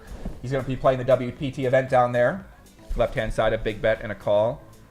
Or big bet and a fold, rather. Right-hand side, a couple senior race pots. Nothing really brewing there. So Rapace says, keep off the gorilla. The gorilla's, listen, the gorilla's got a mind of its own, buddy, okay? The gorilla sometimes comes on. He sometimes goes off. He's here. He's there. He's everywhere. If you guys can see on Twitter, there's a guy named Alex Weiss on Twitter who posts. He used to be a former Supernova Elite player on PokerStars. He was a member of the poker community for a long time. He got into the crypto trading world, and he's been posting these graphs where he loses and wins like $10 million. One day he lost $40 million, right? Allegedly. So he's been posting all these things. Like he's on these trading sites. He's really getting after it hard, and he basically posted about not doing interviews. I was like, yo, we gotta do a pod, bro. We gotta get him on the podcast. This guy's just I mean, the thing is, you think about it, right? And you get these guys that are making millions of dollars. They're just trading all day long. Basically how they were playing poker, where you just sit on the computer all day and you're playing. So is that healthy? I don't know. Was it healthy for me to do that? Maybe not. I don't know. It's kind of exciting. So I want to hear what he's got to say. I want to hear more about him. I love talking to these former Supernova Elite poker players and seeing what they're doing now in their life. So when he hits 50K, he said he's going to do a podcast. So we're going to make that happen.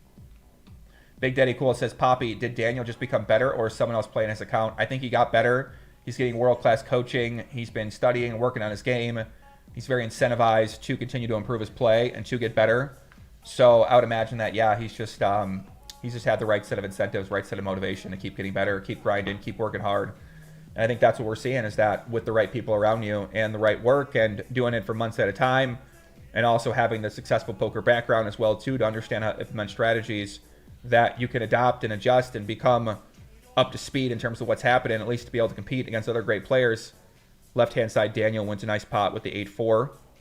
Dan said, are you giving away any books today? You know what? I'll give away a Die with Zero book as well too, once I hit 800. Book giveaway at 500, Danny says. We already hit 500, buddy. A couple single race pots, nothing really brewing there. Nothing really brewing here. Right-hand side, Doug bets pot on the river, takes it down. We all got to get in these single race pots, man. These things are very intricate to play. Because in single race pots, it seems like you can't really make a ton of big mistakes on the flop and on the turn, just because there's not much money in the pot. But unfortunately, playing the flop and the turn wrong gets you to the river, where you can be making some pretty large mistakes. So you have to work on your pre-flop decisions first and make sure you're playing the right ranges, and then play the flop and make sure you're playing the right ranges there. And then once you get to the turn, then it becomes a little more dicier, because then you can start really making some potential blunders. And then at river, you might put yourself in some positions to make some blunders, aka really bad plays. So I've been studying pretty much every single day, ready to get back into it. Roofing Slate says, we need 2 guys to critique you and Landon while you critique 2 guys playing poker. Take that meme to the whole new level. Sure. Okay. Left-hand side, Daniel deciding to do on the river here. Doug checks back the turn. Daniel may value bet a 9 here. He's going to be turning a lot of hands into bluffs. I think a lot of those hands that turn into bluffs maybe make a 10 or a 9 on the river. He does king high, king 6. He's going to chop it up there. The battle of the 2 king highs for Doug and for Daniel.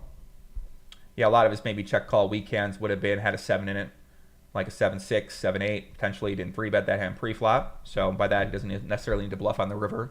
Might not have check called like a 4-5 or a 3-4. Big Daddy Cool says, everyone hit that like button. Profit brings the heat every stream. Thank you, Big Daddy Cool. Much love, guys. Thanks everybody out there for watching, for tuning in. Very happy to be here watching this challenge. We also got an interesting pitch today about doing a show on Twitch. It's Twitch related, so I'm pretty excited about that. Might be something to do. I get to work with some production team as well. They'll help me make my show look beautiful and make a show that's just I'm proud to be a part of. So add some value, help me out with ideas. I got a few people working with me right now. Left-hand side, full house for Doug. People working with me right now, man, to kind of take my operation to another level here. So I'm excited about that, man. Maybe just sort my ideas out, really, and be consistent, because the hardest part being consistent is just when you have so much to do in your life and you have so many directions you want to go, it's hard to get focused on 1 or 2 really important directions that you're going to see the most results on for your potential business. So I think for me, the hardest part's just been getting out of that solo-based mindset that poker taught me of do everything yourself, grind hard, work hard. It's just you versus the other people and you versus yourself in some ways. So learning business and how to delegate and find people that provide value and are good people to work with to help you out in other areas. That's been real fun. Challenging, of course, but everything's challenging when you first get started. So my goal is to be a finance investing business god, but more content god. I love content more. I don't know. I'm deciding still. They all seem to go together in some type of way. So, but yeah, I'm excited to play a lot more poker this year. Get back in the game of Texas Hold'em specifically. PLO. I probably should have made more PLO content over the years, but whatever. It is what it is. Right-hand side, bet and call. Turn is a 5. See if Daniel decides to bet big. He does bet big. 5,100 puts a lot of pressure on Doug Polk. Andreas says, what did he say about the bets? He said, what have you heard about bets so far? What I've heard about bets so far is that people have millions of dollars in this match, basically. They're betting individual matches. They're betting...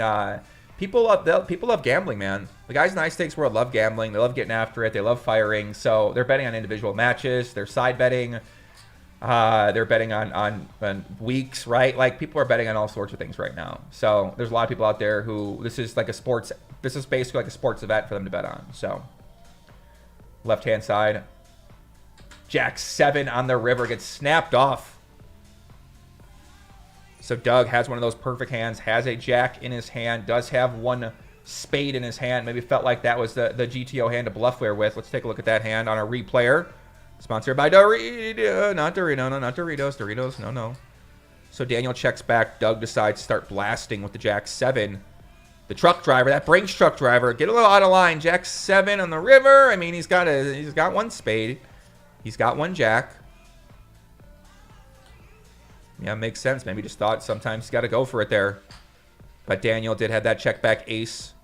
Turn 2 pair, just called the turn. River kept the strong hands in his range. That way he can call the river. If he raises all his strong hands on the turn, like ace 10, then he's not going to have enough strong hands on the river when he faces that big bet like Doug did there. It's very well played and nice hand by Daniel Negreanu as he takes out another pot. 15, how much was that pot? 15.7K. Very nice hand for him. Right hand side, another overbet, Jack 10 8-3. We just saw that board we just saw that board, the same board, Jack 10 8-3 with a flush draw. And takes it down. Left hand side, Daniel's going to lead the river on the king. Seeing he's got a bunch of potential malarkey, gets called. King 10 does not have any bullshit there. Has top pair 10 kicker, wins another hand. Very nice hand. Right hand side 3-bet by Doug. They are getting a little deeper there, guys. 66,000. A 3-bet and a call. King 8-5. 2 hearts on the board. 3-bet on the left hand side and a fold. Right hand side, Doug is going to bet. His energy spins to build up here at GTO headquarters. See what Dane decides to do. We know nothing big ever happens in a 3 and a king high board and a 3-bet pot. But maybe we can manifest it. Please, God. Please give us a big pot on a king high board just to prove me wrong, please. I didn't really put my all into that. I didn't want. Didn't put my all into that one. I don't think we're gonna see it now. Doug bets small, 3,700 on the 7. Says he's got maybe like a king queen, king jack, one heart in his hand. Maybe he's got a hand like ace jack offsuit, jack of hearts. Left hand side 3-bet pre-flop. Doug's gonna bet, takes it down quickly. Right hand side, Daniel just call. River is a 7. That could be dynamic. Multiple full houses available. Multiple flushes available. The straight is also out there. Doug might decide to bet. He does check it over to Daniel. Daniel checks back 8-9 versus 8-6. Chop, chop, boys. Anticlimactic hand. Both players happy to get the showdown there. Unfortunately, they are going to chop it up. See, that's what I'm saying. Nothing ever happens on a king high board and a 3-bet pot here. Left-hand side, a re-raise takes it down. As you guys can see, they're playing 80% of their hands from the button. They're 3-betting about 20% of hands from the big blind. And they're playing another, 50-some% overall with their range. So that's currently what the accepted, thought to be optimal strategy is. These people try to play as optimal as possible. They want to be these perfect sort of players, not making any mistakes, not giving anything up. So that's what they see here. And you won't necessarily do this in your same games, right? You're not going to be playing 80% of your hands. I hope not. Even if you're at the bar and you're at one of those like VFW leagues, or even if you're in like a home game with your friends, you're probably going to get eliminated pretty quickly. I wouldn't want to play 80% of your hands, man. But if you want to get invited back, maybe it's good to go there one session and just play 80% of your hands, right? Maybe this is a good strat. You go out one session, you just get annihilated, right? And you start playing a lot of your hands. And the next time you come back and everyone's like, oh, this guy's like a psychopath. And then you start drinking a little bit and start playing a little bit more, but really you're not playing that crazy. Sounds like something Doyle Brunson would have done back in the day in the 1970s. Right-hand side, Doug takes it down. Left-hand side, 3-bet.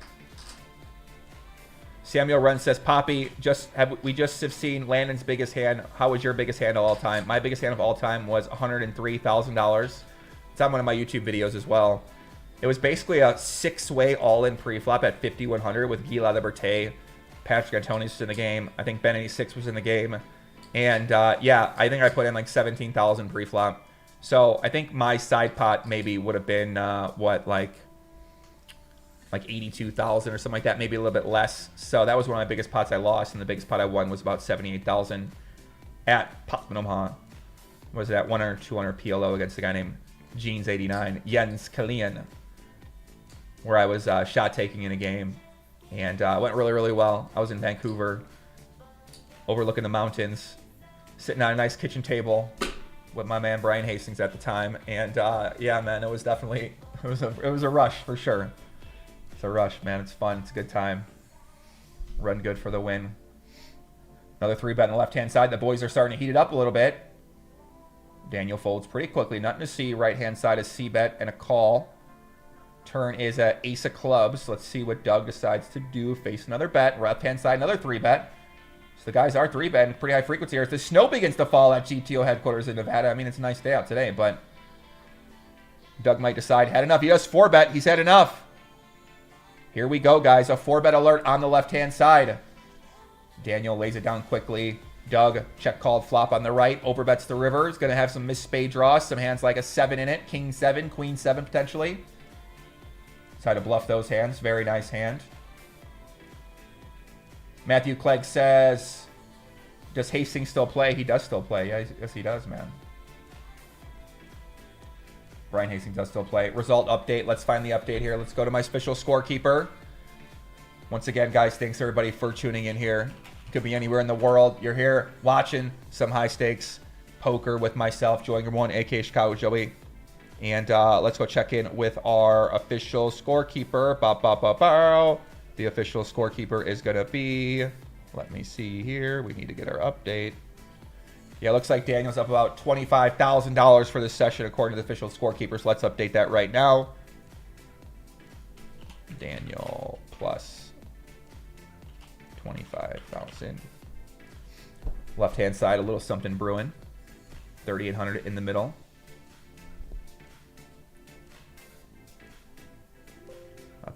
Update my official scorekeeping card right now. Daniel does bet 2,500. Gets called 8-9 for Daniel. So Daniel value bets that 2 pair 8-9. Hopefully, hoping to get called by a 3 or by a deuce or maybe even ace high. So very nice hand there for Daniel. Another 3-bet on the left-hand side as well, too. Folds pretty quickly. Very nice hand. Right-hand side, ace, ace, 5, single raise pot. Doug's going to check call. Turn is a 6. Doug's going to have some slow played aces. Most of his strong aces is going to be 3-betting pre-flop, so Danny potentially put a lot of pressure on Doug on this type of board. Doug's not going to have that many hands. That many strong hands to continue with. But Doug does, Daniel checks back. River is a 7. See if Doug decides to bet here. Probably going to turn some hands into bluffs, I'd imagine. Maybe some of his jack highs or queen highs. He does check. See what Daniel does. He's probably not going to be value betting a ton of hands on this river. Slow played ace. Probably a 7. That's about it. He does bet pot. Left-hand side 4-bet alert from Daniel. 4-bets pretty quickly there. See what Doug decides to do. $40,000 bet. $4,000 raise. 10.8K 4-bet. Doug's been calling these at a pretty decent frequency. They are deep, so anything could happen here, boys and girls. Lock in. Doug is tanking. Big pot alert. He does call. King 7 deuce. You guys know on the king high boards and the 4-bet pots, things go down. Things go down in 4-bet pots on king high boards. Doug Polk attempting to back up the truck here on Daniel Negreanu. He needs this one for the match. Needs this one to get up for the session. This could put him up a near $40,000 if he was to take this pot down. As the Doug Polk brings it back up. Hear that truck sound, right-hand side. Doug leads the turn, left-hand side. Daniel with that small bet, $5,000. Here we go. Ace might be an action killer on the turn. If Doug has a hand like ace-queen, ace-jack, maybe a slow play kings or aces. He's loving it right now. He's 13-15 hard, poker hard.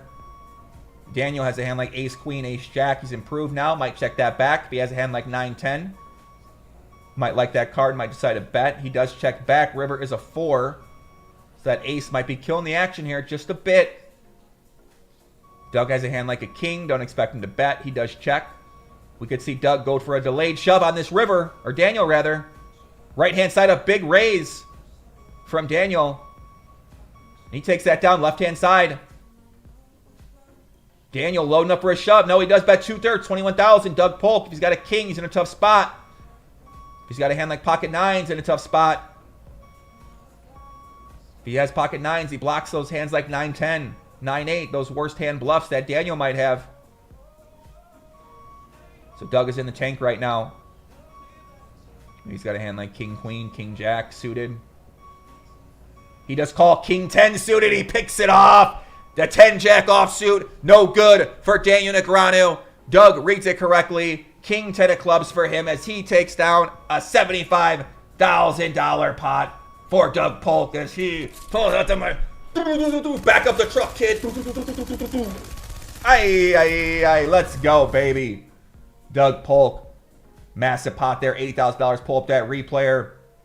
So Doug Polk, I mean, listen on the river there, guys. What's your thought process? What's your decision that you're thinking about making here when you got the king? I mean, you're praying, right? You're praying, hey, I hope my opponent doesn't have that ace, right? We blocked the 10. Maybe that blocks ace 10. We have a king, blocks ace king. The guy needs specifically ace queen or ace jack.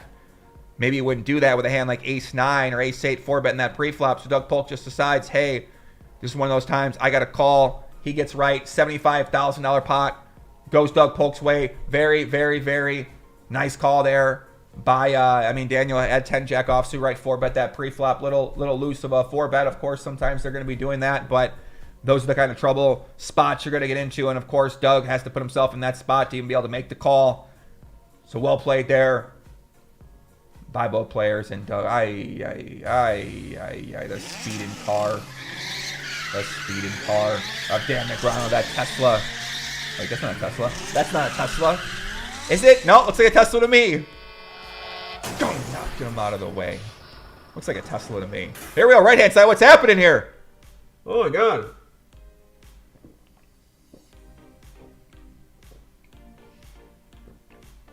Get your water in, boys and girls. Let's go. Right-hand side, big pot. Check raise on the flop. Daniel bets the turn. Says, I got a strong hand. I'm Doug Polk. I got aces and kings, ace, king. Daniel could not handle it. Takes it down. Nice hand. Treated says, Joey, you have no clue what you're saying. Just rambling at this point. That's not true. I'll tell you what I'm saying, buddy. Right-hand side, a 3-bet by Doug. Scott Captive says, oh, yeah, I mean, I see what you're saying, actually, Treated. Never mind. What did the comment say there? Could Daniel get a freaking bluff through? Yeah, we didn't see Daniel bluff it a ton earlier in the session. I mean, even in these late river spots, I think we maybe only seen him bluff maybe less than 5 times on the river in a big spot so far this match. Of course, that spot doesn't come up very often. But, yeah, very rare spot to see. So, I mean, it's not a big sample size. It's not like you have 100 spots where he's shown down a bluff. He's only really shown down a bluff maybe like 3 times, I think, in a big pot. On the river when he's shoving, putting the pressure on him. I mean, that was a pretty big spot, though. A very unique spot. We don't really see too many $21,000 bets on the river in these 4-bet pots because we just don't see 4-bet pots happen very often. So I'm talking it out here, buddy. Listen, I'm talking it out. That's how you get better. You talk it out. Treated says, I would love to play you heads up when that happens. Thanks. Listen, buddy, you sign up the fee. That's fine. You can come play. Let's go. Pay the fee, you can play. You cover the rake. You take care of Landon. You come on the show, you'll play me. Joey plays you, heads up. Treated. See what you got, buddy. Left-hand side, pot brewing. See what Doug decides to do. Ace, ace, queen. Doug checks back.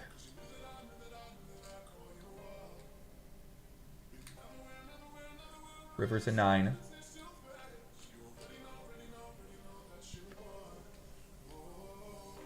Let's see what Daniel decides to do. He does bet very quickly. Gets called king, queen offsuit for Daniel. Very nice hand for him. 2 pair, king kicker. Doug snap calls. Probably had a worse hand. Maybe a worse queen. Probably like a queen 9, queen 8, something like that. Just an easy call. I'd imagine that's the hand he would have snap called with like that. Maybe had a pair under that too.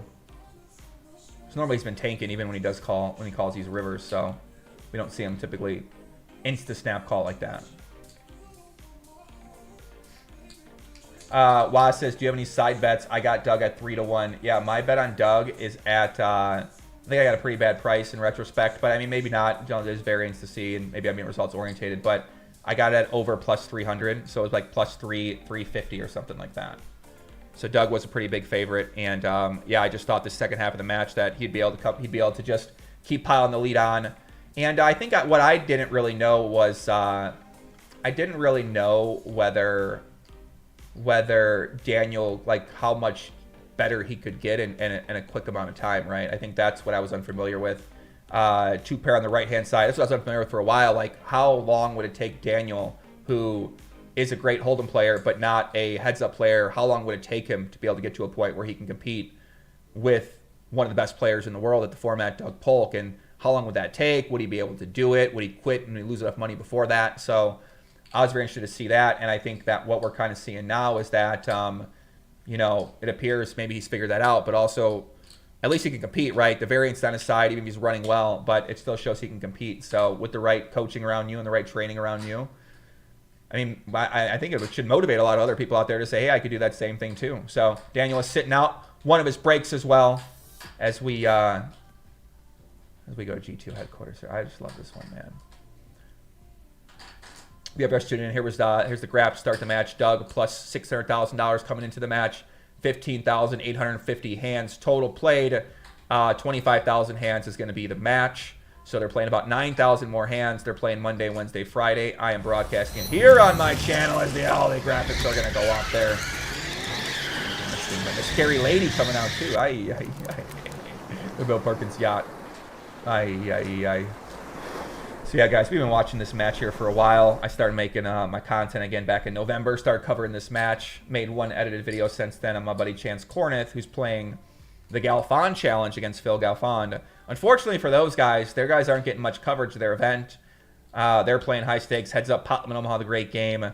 But big shout out to those guys for working so hard, for battling. They're playing like 35,000 hands, just getting after it a couple days a week. So, you know, a lot of respect to those guys for working so hard, for playing, for battling, for putting on the line. And yeah, I'm following along with that as well too. Kind of seeing the updates there. Free bet on the left-hand side. Richard DR says, how far are you from the strip, Poppy? I am not far at all. Some might say I'm on it. I'm in it. I'm in the building. I'm in it. I'm in the madness. Right-hand side, check raise from Daniel. Take it down. Take it down, Daniel, on this turn. He does not decide to bet. He decides to check it. So turns an 8. Doug's going to bet 3,300. So Doug check calls the raise. Puts a lot of pressure on Daniel. Daniel's, you know, not always going to be check raising all of his trip jacks there, so he's going to have the bad hands.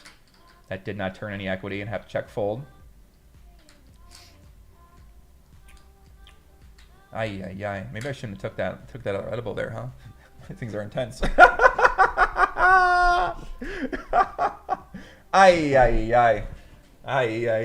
a lot of fun, though. Levi Klum says, Joey, the Sahara's calling our name. Let's go gamble. Nolan Hold'em or PLO or both. What do you want to go do? You want to go play at poker at the Sahara Casino right now? We can do it. David Keefe says, Joey, you got great content, man. Do I think DNX could pull it off? I do think DNX could pull this off, guys. Listen, if he's got a couple big winning sessions, anything's possible here. So they got a lot of hands to go. It's certainly possible, man. Anything can happen here. I don't think anything's out of the ordinary. I don't think anything would be out of the ordinary if he did come back. It would be unlikely. It'd be very unlikely for him to come back. Obviously, the odds aren't in his favor. But yeah. It's possible, right? It's possible. Anything's possible. A couple single raise pots here. Both the guys are betting small. Daniel betting a little over. What's Daniel betting? Daniel's betting a little under half pot. Kind of a weird size, but gets check raised. Daniel probably going to be continuing with the queens, with nines. Maybe with a hand like a king 10. Probably king 10 for sure. Maybe ace 10 too. Hands that have gut shots. Jack 6 maybe. Doug's going to put a lot of pressure on him. 10.5K on the turn. And Daniel folds pretty quickly. Right-hand side, Daniel takes it down. So Doug coming back on the left, getting that lead back just a little bit. Right-hand side, he's also been clawing back at Daniel. Got a 5 donation from my man Chris Kamen. He says, hey, any advice for missed opportunities? I tried buying $1,000 worth of Bitcoin when they were about $13. Got screwed by Mt. Gox. I think a good way to view missed opportunities is that you know, maybe try to figure out what exactly was it about that opportunity that seemed good at the time. What was potentially good about that bet? And when you look for other bets, try to find bets that maybe match the characteristics of that first bet that you had. So in that situation, you were buying a digital asset, and it was a very, very new market. Well, you can look around now, and you can maybe look at baseball cards. You can look at Pokemon cards. You can look at different type of asset classes that may just be blossoming as well in these sort of niche markets, and then you could potentially be an early investor in those markets. And I don't think that the potential upside of any of those markets without doing much research into them is going to be something quite as high as Bitcoin is, especially if you bought it at 1,000 or if you bought it at less than that. But maybe that's a way that you could sort of deal with that FOMO, and you know, you got to go find the next good bet. So just like people who missed out playing a lot of the really good poker games back in the day, they might you know, say, hey, I wish I didn't miss out on that. But you could spend a lot of time dwelling on the past, or you can start looking forward to the future. Left-hand side, a shove by Daniel. Takes it down, nice hand. Yeah, you can basically choose to think about all the regrets in the past. You can choose to think about what that you want to get to in the future. And yeah, you can still analyze those situations. I try to analyze my situations. So, Bossan223 says, Big Poppy, should I keep talking to this stripper Latina I've been fucking with for a couple months? I mean, if you enjoy her, why not? If you don't have an issue with her being a dancer and putting herself out there in that type of way to other people, then why not? If you're attracted to her, if you like her, do what you want to do, big dog. Sounds like chaos, but you know, whatever. That's what you're into, sure. I don't think I could do it. I wouldn't think I would do that, no. Right-hand side, $3,800 pot. Let's see what Daniel decides to do on the river. Backdoor spades get there. He does bet 2,500. Probably value betting a king. Could be value betting an ace as well, too, of course. Left-hand side, another 3-bet for Doug Polk. Fire begins to kick up here in GTO headquarters. Let's see what Doug's going to do on the right-hand side. He might have a flush. He does check raise, actually, on the river. So if D-Negs was betting a king for value, he's in a really tricky spot here. Probably going to lay it down. Let's see what Daniel decides to do. He does fold. Nice check raise there by Doug. Left-hand side, king, king, 4, 3-bet pot. Doug bets small. Shout to Tory James up there, the Ruggles Club. Ruggles Card Club out there, closed down still. Turn, 9 of spades. Let's see what Doug decides to do. He bets 6,900, so 3-bet pre-flop. Bets the flop. Bets the turn. Daniel thinking about what to do with a hand, maybe like maybe a 4. Might have a hand like a 4-5. He could really have any 4 here. Could have some slow played kings, some flush draws. He does raise, so Daniel's saying he's got trip kings here. So he check raises pretty small, puts a lot of pressure on Doug Polk. Doug Polk does call. River's at ace of spades, so the flush does get there. $40,000 behind, $48,000 in the pot. Pot size bet left for both players. Daniel saying he's got a king. Is he going to shove a king here for value? Might be scared of the flush. Might be scared of that call. He does shove. Snap fold, Daniel Negreanu. Very nice hand for him. Ay. Nice pot.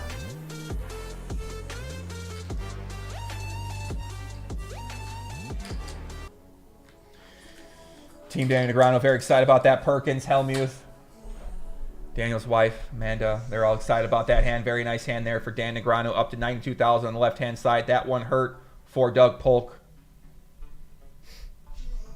That one definitely hurt for Doug there. Doug snap called that turn bet. Maybe, you think he may have folded a king? I don't know. I don't think so. Maybe he folds a king there. Maybe he folds a king there, actually, yeah. It's a good question. What do you guys think? Does he fold a king there? Does he ever fold a king there? Raise down the turn. The flush gets there on the river. Would Daniel raise a flush on the turn? Or flush draw? Maybe. It's a good question. Good question for Landon. Shout out to Landon. Let's call him up right now. Let's get him in here, Landon. We need you, big dog. Left-hand side, nothing brewing. Right-hand side, $4,500 in the pot. Backdoor flush gets there. The 4 also gets there. Daniel decides to big bet, 6,100. Does take it down. Nice hand by him. Not too deep says not folding a king. Marvosis says no, he isn't folding a king. Leor says never folding a king. Never. Yeah, makes sense. So he's not folding any of his trips. Probably going to fold his nines. Maybe if he has a hand like ace, jack, ace, queen, is he going to fold those? Be an interesting question if he would continue with there. Probably not folding a flush. So maybe tens or jacks he could have had. Interesting hand. Left-hand side, another. Be a nice hand to go over, actually. On the left-hand side, another check call on the flop. Turn pairs the board. See if Daniel decides to bet big on the river. Check called flop. Lead turn small. Flowerland123 says never had king insta-fold. Didn't even think about it. Yep. Yeah, I see what you're saying. Quantum Tournaments. Poppy, is Landon considered a wizard yet? I think he's an aspiring wizard right now. Landon Tice is on his way to Wizardville, but I don't think he's... I mean, I'm sure he's a wizard compared to most people, right? But I think you got to earn your stripes. You got to stick around for a while. You got to battle. You got to run up some stacks, run up some bankrolls, play some sick hands. You know what I'm saying? We haven't really seen him play. We got to see some of his sick hands. We got to get him out there and for people to see him playing his hands. So this is a meme. Where's that meme he posted? He posted this meme on Twitter. He said, "Me when they turn more outs versus me when they brick," and it's a picture of a cat with his face like this. He loves these cat memes. I don't, they're quite, you know, I see what he's saying, but he really loves the cat memes. I don't know, the guy loves the fucking cat, so. Also, I found this interesting. Doug posted on Twitter the other day. He said, New Year's goal I set for myself, sobriety and calorie counting until I get to my goal weight. So far, so good. Down some pounds. This is going to be the year. So Doug's always done these little weight loss challenges where he tries to lose a certain amount of weight. You know, maybe he's overeating or maybe he's drinking too much alcohol. The man loves a nice whiskey. So this year he said he set a new goal for himself. Sobriety and calorie counting until I get down the goal weight. I like that a lot. Then he gets there and then you got to decide. Maybe it's like a cycle, you know? It's like you take the challenge on sometimes. Other times you eat and drink what you want. You put some back on. You do it again. You know, maybe that's a good way to be about things. So right-hand side, check raise, 6-7 deuce. And Doug calls pretty quickly. So 6-7 deuce. Daniel check raises big. Left-hand side, overbet by Doug Polk on this river. Right-hand side, let's see what Daniel does. If he did check raise a hand like a 7, is he going to bet again? He does bet big, 13,300. He says he's got something. Puts Doug in a real tough spot here. If Doug has a 6 or a 7, he's not loving it, but he's probably going to call. And he does call. River is the 6. So Daniel, $66,000 behind. They are very, very deep stacked here, boys. See what Daniel does. He's got a full house right now. He's loving it. He bets big. Will we see him bluffing again? Doug, what's Doug going to do here? Doug doesn't have many kings. He's got a lot of missed draws as well. Maybe like 8-9. Can't call with that hand. If he had a 7, would he call? I don't think so. But you never know with this guy. We already see Daniel bluff big one time with that 10-jack offsuit. Here he goes. He calls 8-10. Daniel, he does call with the jack.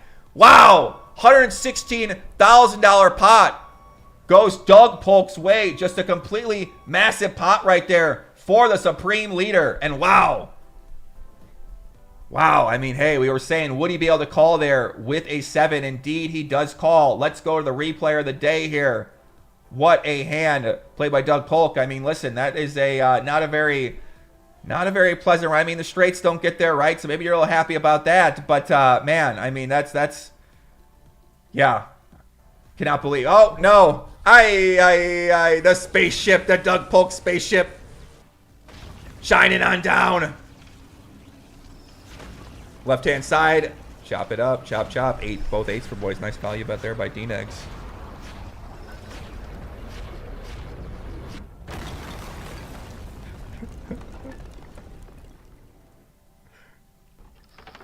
Come on out, Daniel. Ay, puppy. Nice hand there. What a call there by Doug Polk. I mean, that takes out of cojones. So, check raise, 8-10. Got a backdoor diamond draw. He's got a gut shot draw. He's got 2 over cards. Liking that. Doug's got top pair. Jack kicker. He ain't going nowhere. Turns a king. Daniel bets again. Doug Polk, hand too good to call. Not many kings he's going to be check raising on this flop. And if he did, would he bet that big with it? River's a 6, and Daniel bets pot. Like I said, we haven't seen Daniel bluff too many spots on these rivers, but now it's second time. So, hey, the guy does get caught. Daniel lose $116,000 pot. Yeah, I wonder, 7 of diamonds, does that make a difference at all in the hand? The jack. Very interesting spot once you get to this river. Maybe he doesn't think, hey, this guy wouldn't be betting this with a king. The guy wouldn't be check raising me with too many 6s. I got the 7 in my hand. I block a hand like 7-6. The draws miss. My range looks weak. He's just got to call with the jack 7. So very nice hand by him. Replay of the day, sponsored by Chipotle. Shout out to Chipotle. Get a bowl, get some rice, get some chicken for yourself. Chicken, rice, veggies, guacamole. That's what I get. Right hand side, Ace Jack's gonna take this down for Dean Eggs.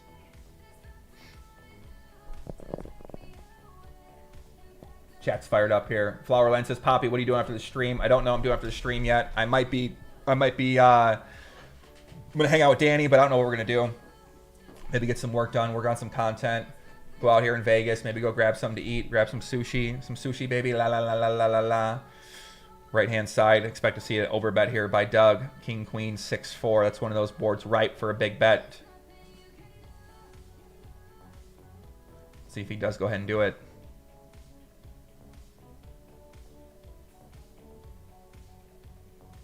Does check back. River is a deuce, so the 3-5 makes the straight. A lot of straight draws miss. 5-8, 7-8 miss. Daniel might think he needs to bluff those hands, especially once Doug checks back that turn. Daniel's probably not going to be bluffing here with a 4-6. Probably value bet a king. Maybe value bets a 6 here, though. Maybe that'd be the worst hand. Maybe a hand like Ace-6 specifically. Doug does lay it down. Daniel moves on to the next hand. Let's go, let's go. Boys are battling today, boys. That's what I like to see. Pots are brewing. The action's going back and forth. Doug appears to be... I think Doug's actually up now. I think Doug's going to be up just a little bit of money for the session. Let me go check out my official scorekeepers up there.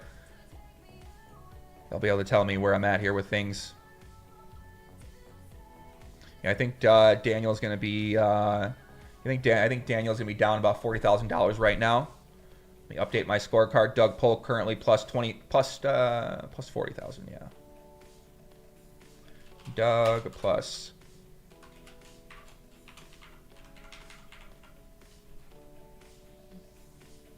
Perfect.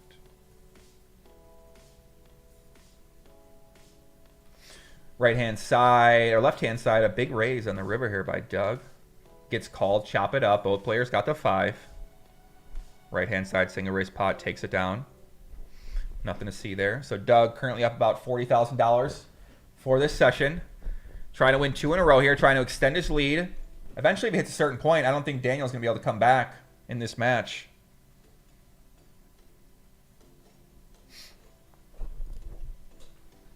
Exa says, I saw an alpha card today and I thought of you, Joey. I don't know what that means, but thank you. Jennifer says she wants a dance break. Yeah, man, we might need a little dance break here, guys. Might need to go to the bathroom here a little bit. Don't want to use the bottle on stream. Don't think that would be in line or appropriate.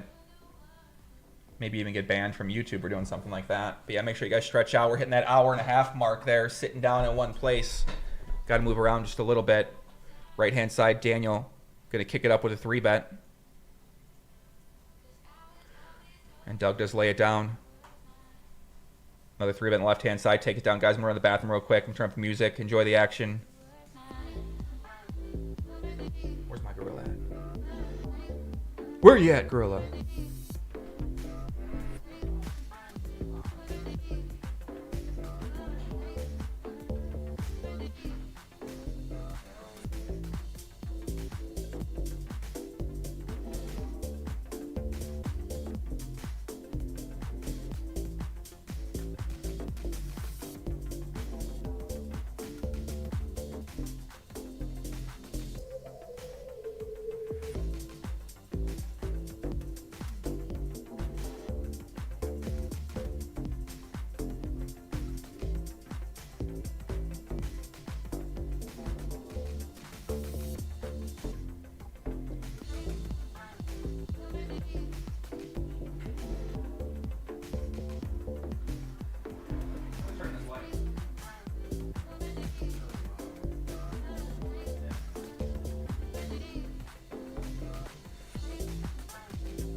how it looks.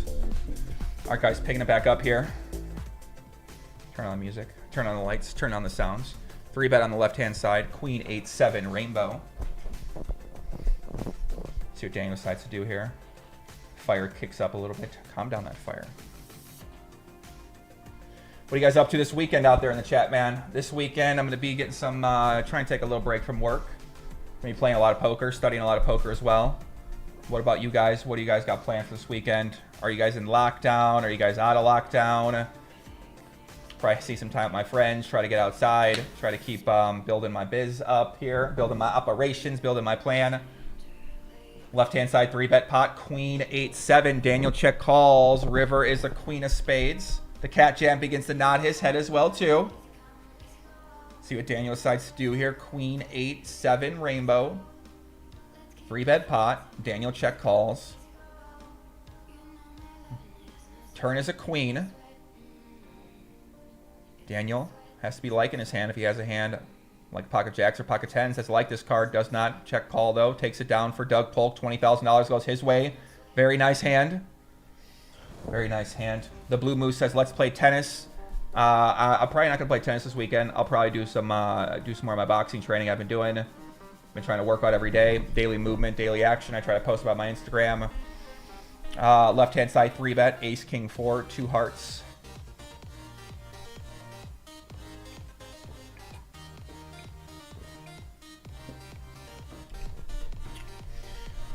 See what Daniel decides to do here. Check to him. Might go small.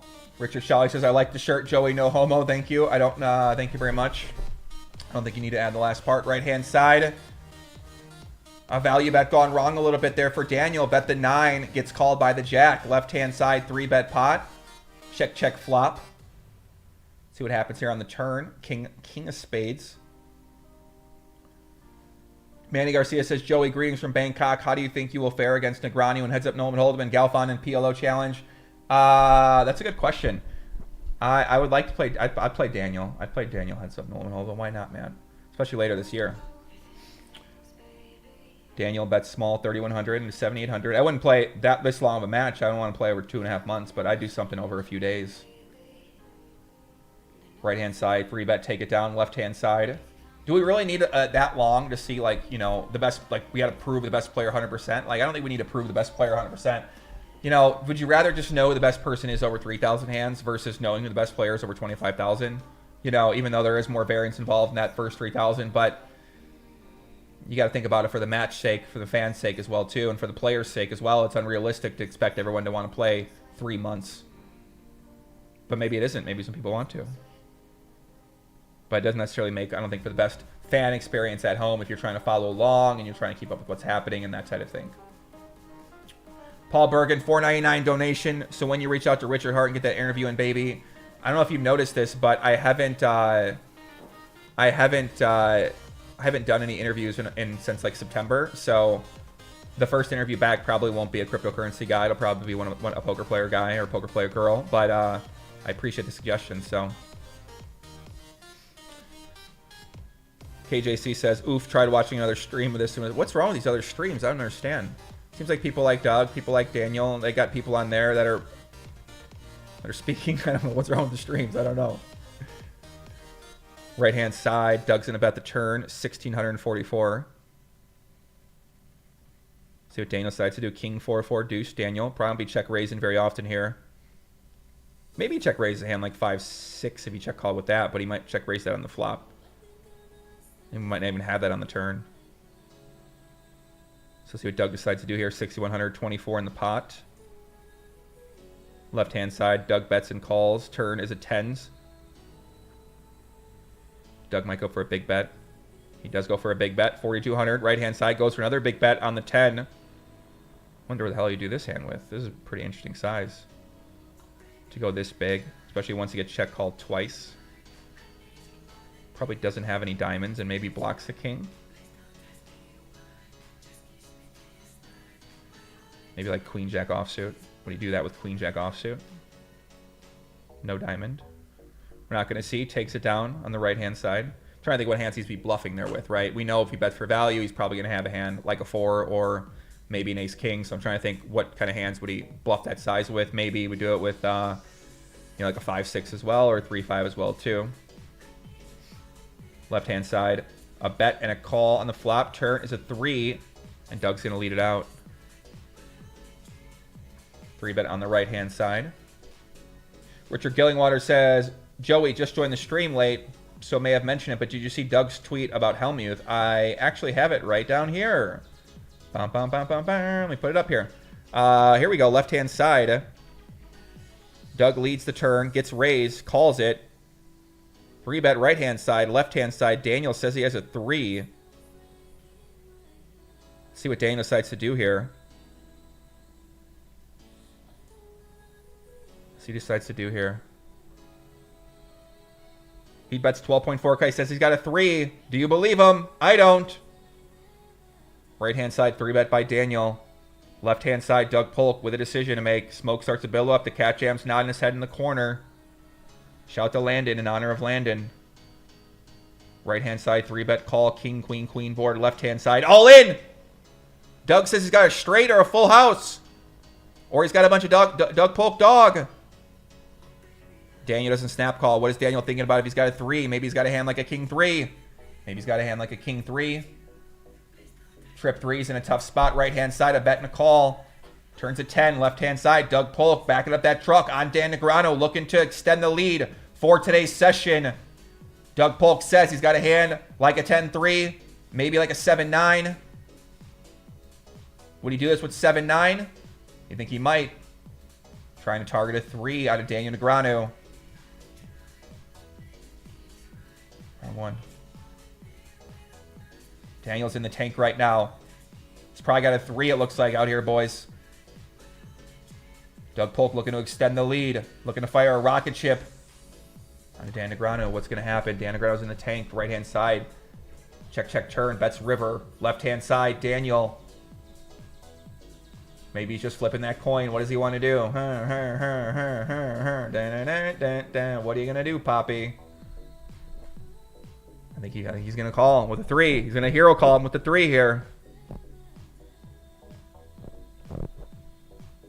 Here it comes. Doug's gonna have it. Doug's probably bluffing. This guy always bluffs, man. He probably has like a 10 or something crazy like that. Takes it down. Nice hand for Doug Polk. Doug Polk backs up that nice truck onto Daniel Negreanu and wins himself a nice pot. Extends the lead. Right hand side. Value bets the river. Or bets the river by Daniel. Takes it down. Let's assume it was the value bet. So this was this tweet earlier that that Doug Polk posted. He said, a family member of mine is a big Phil Hellmuth fan. I texted Phil and asked him if he could send him a signed copy of his book. Boom. 1 week later, it's there. Not many people would help out like that, especially so quickly. Thanks, Phil. So shout out to Phil Hellmuth. Doug asked for a book. Phil Hellmuth got along. Yeah, I think Phil Hellmuth's really nice. I'm sure if I asked Phil Hellmuth for a book, or if a lot of people out there that knew him in real life asked him for a book, he probably would help you out. So I think Phil loves taking care of the fans, loves the fans, appreciates the fans a lot. I think that's the way you really need to be. You know, appreciate the people who support you, who are your fans, who are your followers, or like watching you play, or any of those kind of things like that. So we got some hands brewing here, boys and girls. Poison hand, left-hand side, overbet by Doug. 5,500 on the turn. Ace-Jack, 8-4. Takes it down right-hand side. $10,000 bet on the turn. And Doug folds pretty quickly. Christopher Garbinski says, I appreciate the positivity you've been promoting and just a good time you have allowed people to have. What did Christopher say? It seemed like very nice. Thank you, Christopher. What did Christopher say?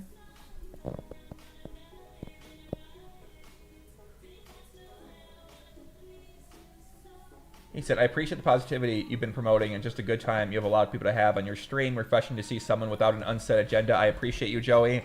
My only agenda is to talk about poker and try to promote poker in a fun way, try to get the word out there, try to be entertaining, right, of course. And I try to help Landon, too. I think I landed on here as well. So I try to give Landon a platform to be able to put his thoughts and his personality out there as well and just get more comfortable doing content, because I imagine he's going to be doing more content moving forward.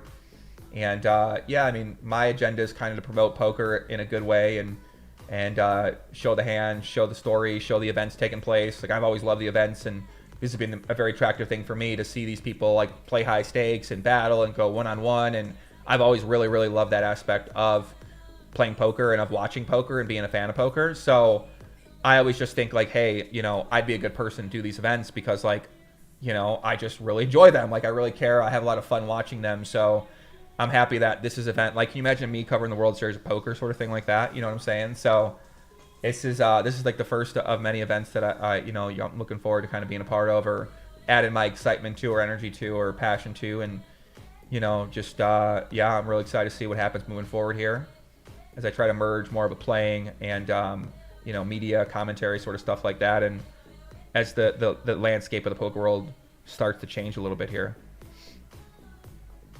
Right-hand side, 2/3 bet, 3-bet pot. Daniel bets flop, Doug calls, turn. Daniel bets once again, and Doug's going to lay it down. $20,000 pot goes Daniel's way, so he's clawing back a little bit on the right-hand side. Left-hand side, they're getting a little bit deeper.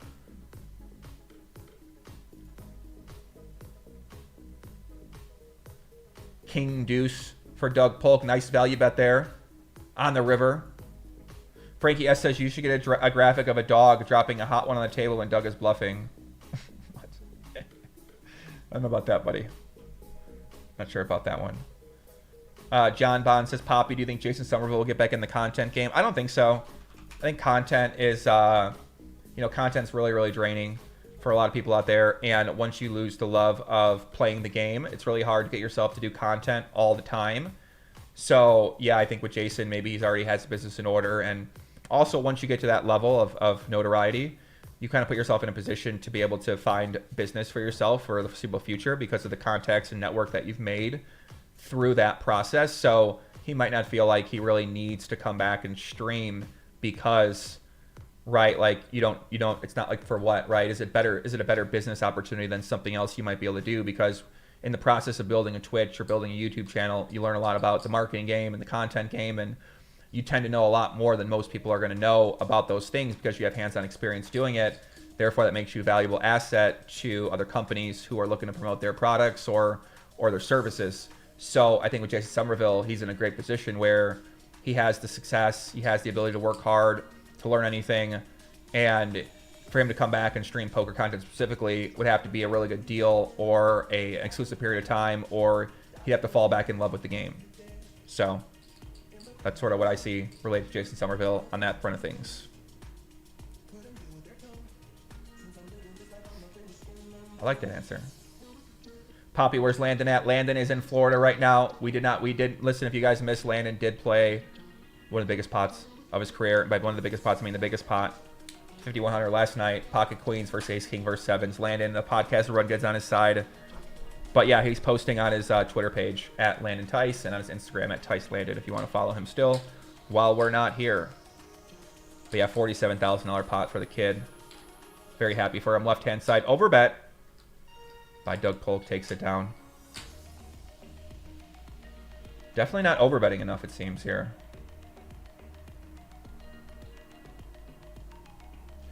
John Bond says, makes perfect sense. Used to love his Twitch back in the day. Great guy. Yeah, I think Jason Somerville is a legend of the game. He was an ambassador on Twitch and on YouTube before anyone was. He was definitely inspiring me to start making YouTube content as well. So without Jason Somerville before me, I probably wouldn't have been inspired to make this content. So yeah, man, let me put this up, man. I want you guys looking at my Mike Postle here. Yeah, Somerville's an inspiration, man. I love that guy, dude. Hard-working guy, grinded hard, made some nice content, entertaining, fun. People loved it. Right-hand side, Doug. King 10, left-hand side, 3-bet, takes it down. Brett Lasky with the 5 donation. Looking forward to the interviews again. By far the best stream. Thank you very much, Bart. I'm excited to start doing some conversations again, too, as well.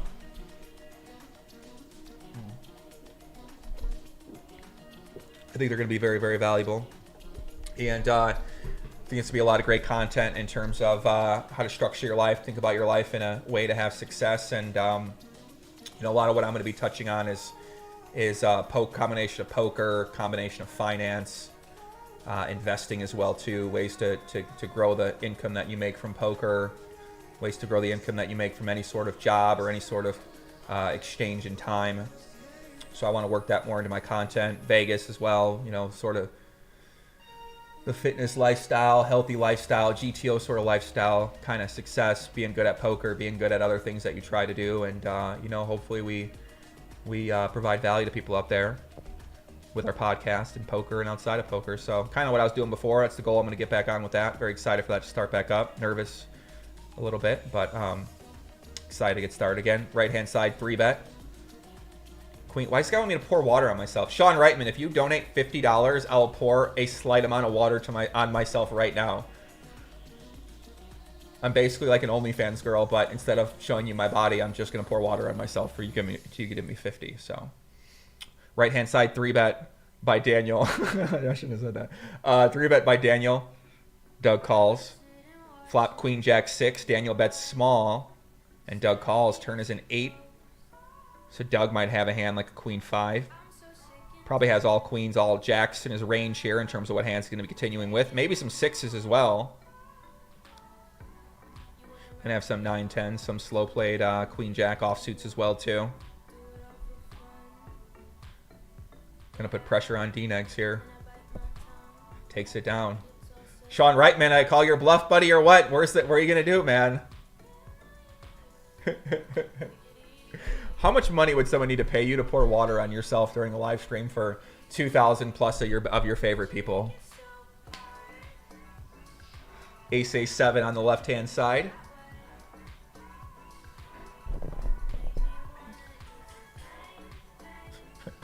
Saul said, if that happens, the stream will turn into something else. It might. Left-hand side, a 3-bet. 3-bet pre-flop, Ace 7, 2 clubs. Daniel bets small on the flop. Doug calls. Turn is a 10. Daniel might decide to keep putting pressure on Doug here. He does bet small. Right-hand side, I mean, listen, this is something weird happening here today because we're seeing a lot of paired boards and a lot of players leading small on those paired boards.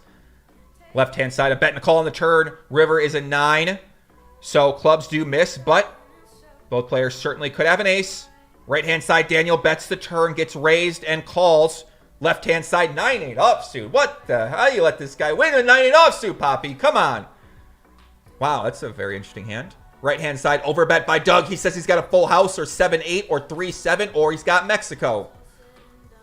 Let's see what he shows down here, guys. 16,500. Daniel check called flop, led the turn, called a raise, calls it. Aye. Queen 3 offsuit. For Doug Polk, the man was getting just a little bit out of line. Daniel Gunner's trapped, worked perfectly as he took down a nice pot and he caught Doug Polk bluffing there. The truck driver going off the rails.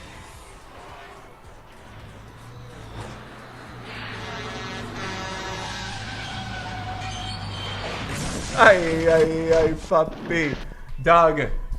Ay. He always does that. Doug Polk dog shit special with the Queen 3.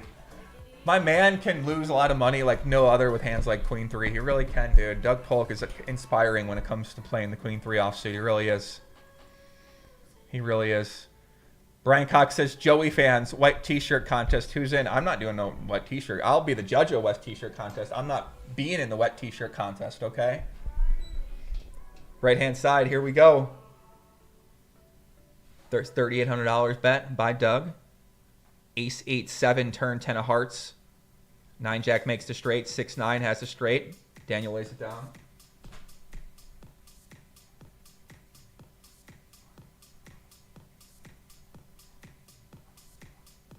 Oh, no blue. Ah, that's cool. We got a new light in here. Shout out to Danny. He brought this sick light over. You guys want to see? Hold on, let's show you. This light right here. Have you guys ever seen my setup? You guys want to see? Let me show you guys. Hold on a second. Let me see. Voila. Look at that. There's smoke all in here. There's this basketball hoop on the door right there. Can you guys see? No? Whatever. It's too smoky in here. Yeah, this is my studio here. GTO headquarters. I keep the extra bed here because sometimes we got people that want to come to town all the time and they need a place to stay. Friends and family and stuff like that, so I let them crash in here if they want to crash. Left-hand side, a 3-bet pre-flop by Doug. 4-bet alert, left-hand side. Lock in, boys. Lock in. Here we go. All in. Call. 9. Ace 4. What? What's going on here? Ace. Ace 4 of diamonds versus pocket 9s. $106,000 pot. I mean, we have not seen a hand like that take place pretty much this entire session where the boys get in that loose.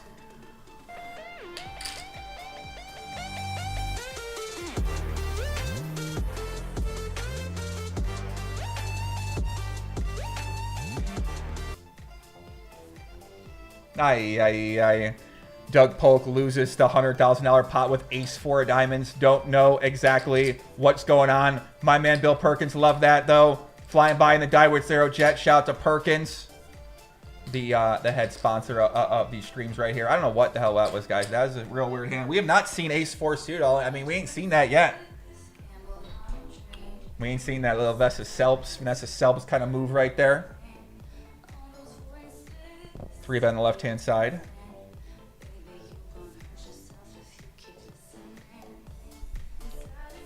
Yeah, that hand, guys. Holy moly. That's usually a gambling hand. You just shove it in with ace 4. You're like, whatever. If I get called, I got ace 4. It's fine. And, yeah, that might have been a little splashy play. Maybe a little punt by Doug Polk. Maybe, dare I say, low frequency. Very nice play there by Daniel. He's up to 130. Daniel probably not in the lead anymore for today's match after that hand. Low freak. Low freak. Nicole S. Needs some water to cool off after that. Yeah, it's true. Flush for Daniel as he pours it on Doug Polk. We officially have ourselves a fight here, guys, as Doug Polk is not able to contain Daniel Negreanu right now.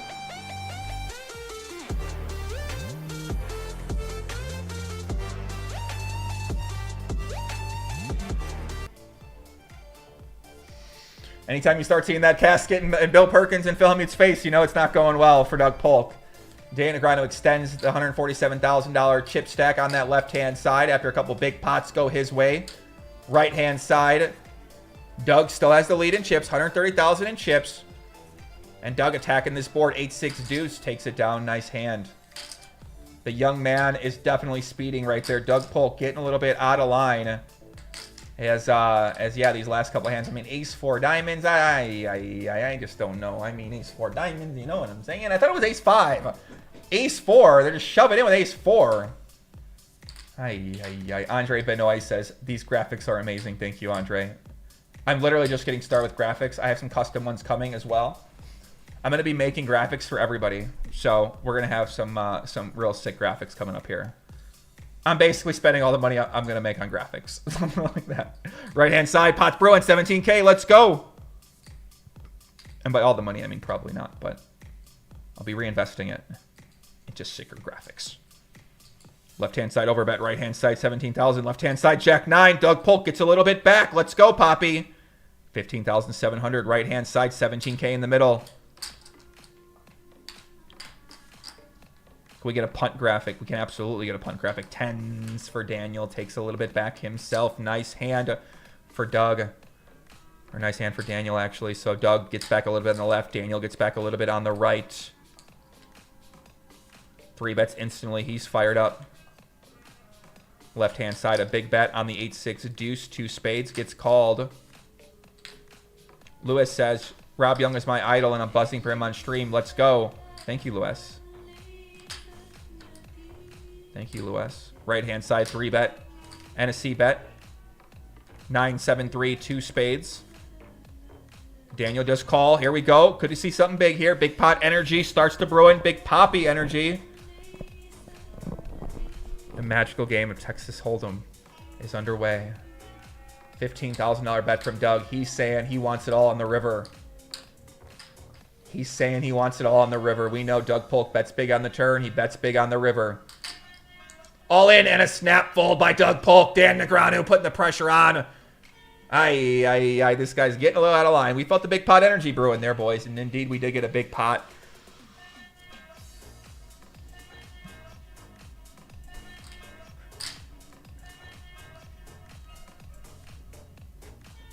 You know, I heard about this thing called Amazon live streaming where you can stream yourself. All you do is you review product, and basically Amazon has it set up where the product that you're talking about is under you. So anytime you get sales, you generate income. So basically, I was like, if I did this exact thing, but instead of me selling the Doug Polk versus Daniel Negreanu heads-up match, I was selling like a product everyone in the world wanted, I'd probably be pretty good at that. Can you guys imagine me? Guys, tune into my first Amazon live stream. Today we'll be reviewing different types of books. We're like, Bill Perkins-Stein would start. You gotta get this book. You know, it'd be like, there'd be fight. It'd be like, there'd just be explosions happening all over the place. This book is a 5-star book. You gotta get it. Maybe I wouldn't be that obnoxious, but I mean, I'd do something. I don't know. An infomercial. Yeah, infomercial Poppy. IP's in the house. You got something to sell? I'm going to sell it. Left-hand side, overbet. On the 4.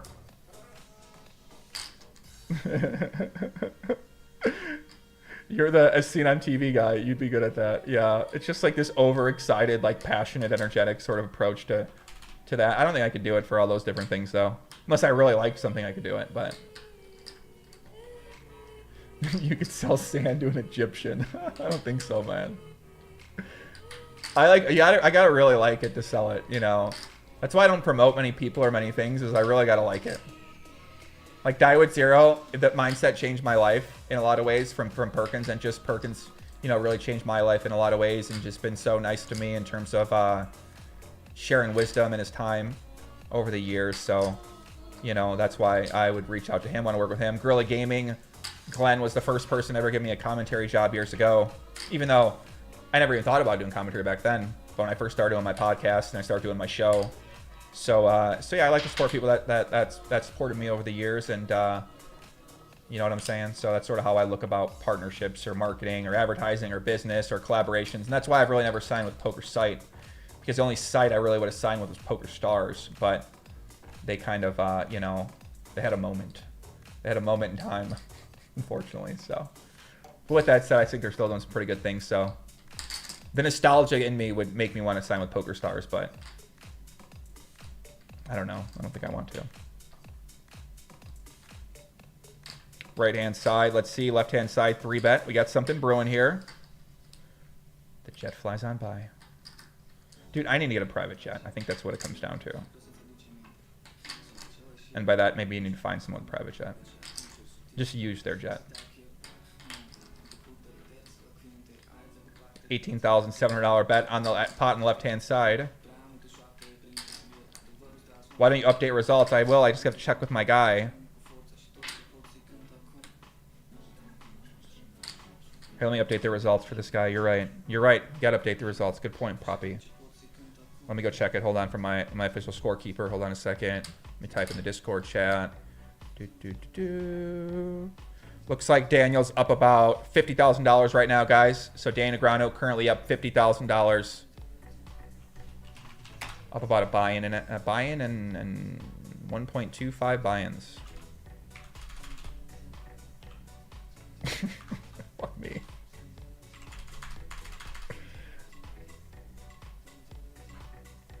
Surely Perkins has a jet. I don't know if he's got a jet. Left-hand side, 3-bet, take it down. Right-hand side, pot size bet, and a call. Jack 7 versus Deuce 9. Daniel goes for a light value bet with that top pair. 7 kicker gets snapped off by the Deuce 9. Doug Polk not going anywhere. A little unlucky there. On the right-hand side, for Daniel Negreanu as Doug Polk wins a nice pot. Goes back his way. He's got to feel good about that when he calls that big bet on the river. Daniel probably was liking his hand as well, too. Very nice hand as we smell shark in the water for the first time. The sharks are riding on by. We need a better connection with that shark in the water. I feel like that one's perfect. There'll be like a perfect moment to use shark in the water. Maybe like when one player's beating the other player down, and then the shark in the water comes out, and like the jaw sound picks up, and everything like that sort of starts up. I could see that. Left-hand side, we see a half-pot bet on the Queen Jack, Jack 8. Right-hand side, another 3-bet. The boys are getting deep here. Pay attention. Lock in. Don't go anywhere. Right-hand side, we get a bet and a call. Left-hand side, we get a bet and a call. Right-hand side, we get a very small bet. That little weak $1,000 bet takes it down, though. Left-hand side. Bum, bum, bum, bum. Chop it up. Ace King gets counterfeited on the river with that queen. Very nice hand.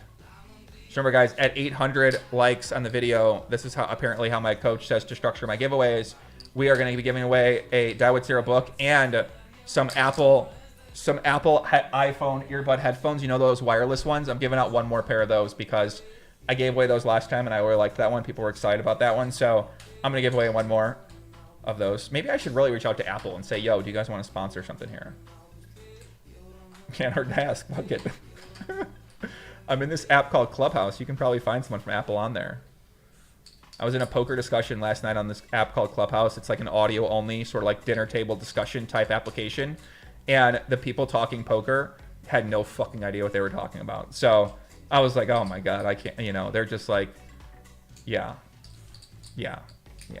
whatever. They didn't even know what they were talking about gambling. I don't even think any of these people really gamble. So if you don't gamble, then you can't really understand like the game of poker. Sure, I guess you can understand the game, but to ever get really good at the game of poker, you're probably gambling at the game. You're not just getting good at the game casually without actually the gamble element and feeling that wins and losses from the money that sort of fuck your mind up and having to overcome that the next time out. So I don't know. It's interesting.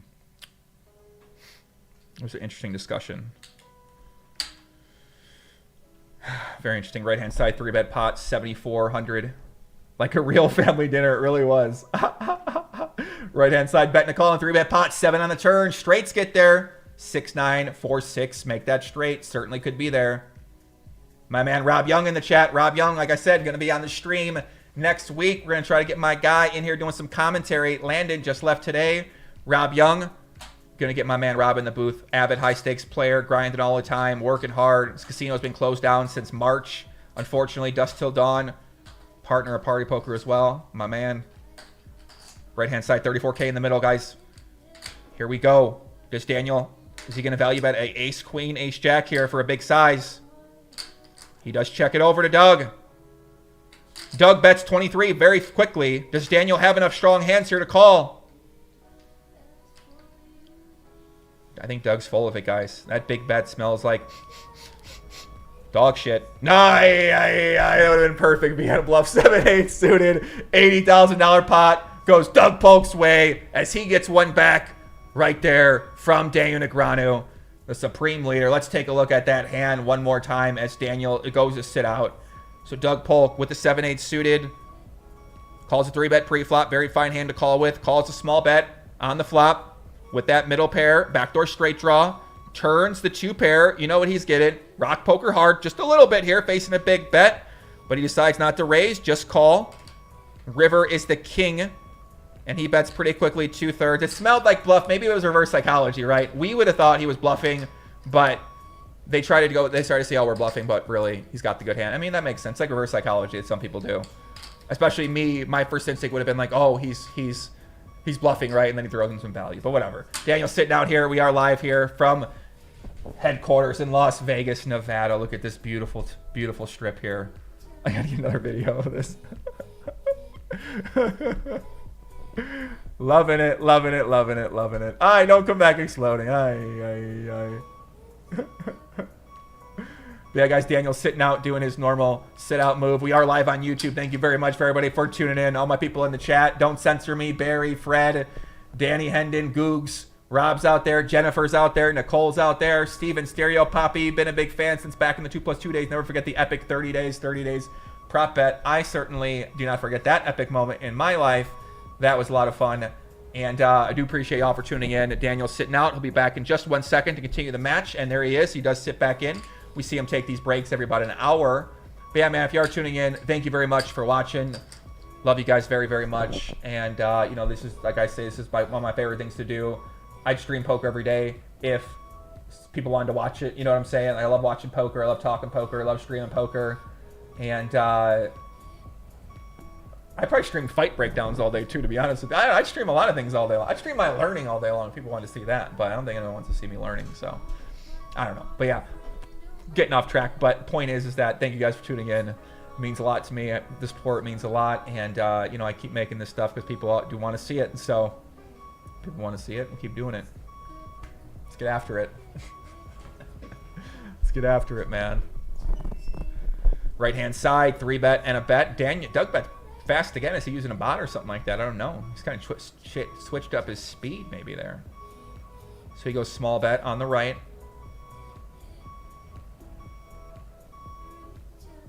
He's trying to back up the truck a little bit here. Check raise all in! Does Daniel have a free roll? A diamond in his 10 with diamonds? Nope, Doug lays it down. That's a very weird hand. Very weird. It's a very unusual spot to be check raised all in, I feel like. Yeah, very unusual hand right there, but nice hand for Daniel. We're gonna get our updates in our rankings here in terms of who's up and who's down for this match. Hold on a second. Bum, bum, bum, bum. We are here. We are live. Yeah, it looks like Daniel Negreanu currently down about $20,000, my beautiful friends. So Doug Polk, this match is going back and forth today. Doug was up, Daniel's up, Doug's up. 3-bet on the right-hand side and a call, ace 9-5. Rainbow. Expect Daniel to bet pretty small. That's what we've been seeing so far. Nicole S. says, Joey, can we have the pink background? We cannot. We'll leave the blue on for a little bit, okay? They want fire mode. Fire mode. Right-hand side. Ace 9-5, 10.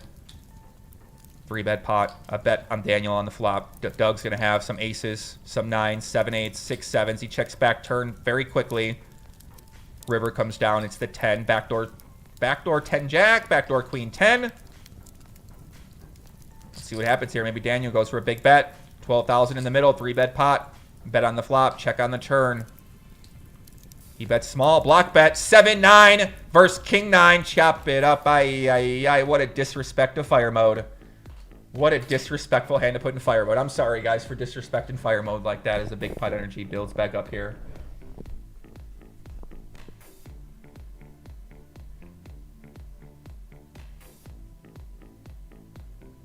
Name these two poker players. Wrong answers only. I should tweet that out. Left-hand side overbet. Right-hand side 3-bet.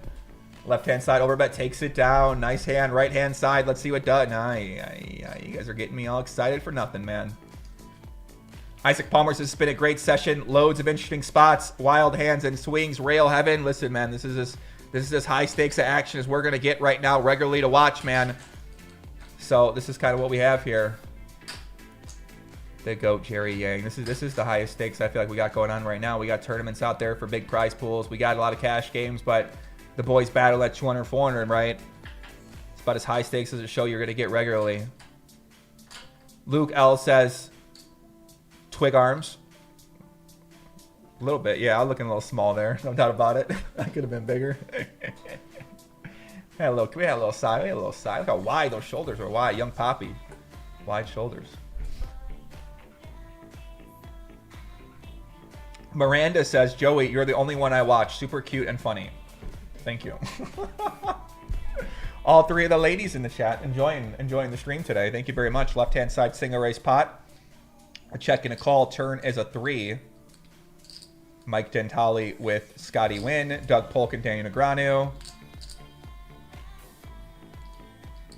Michael Ang says, does Joey not play heads up anymore? That shove by Daniel makes 100% sense if he had king 10 or just a 10 with a chance at getting him off of a chop. So for Nolan Hold'em heads up, I never really played Nolan Hold'em heads up before.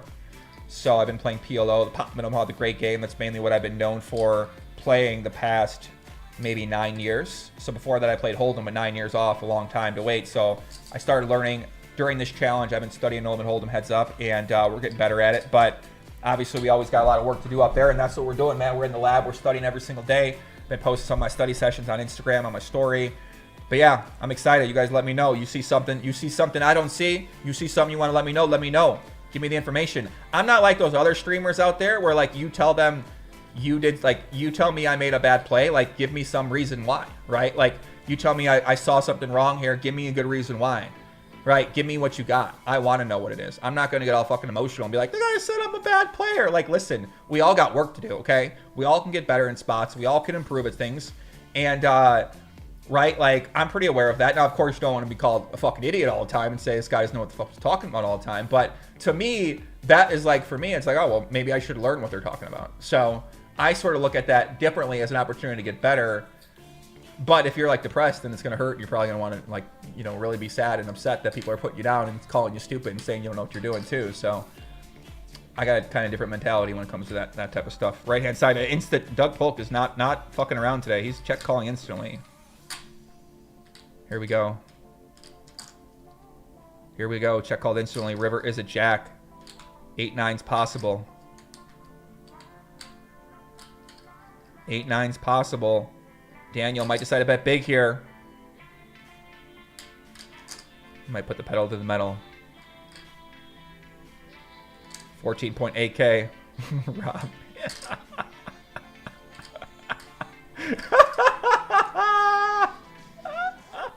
Rob Young get timed out.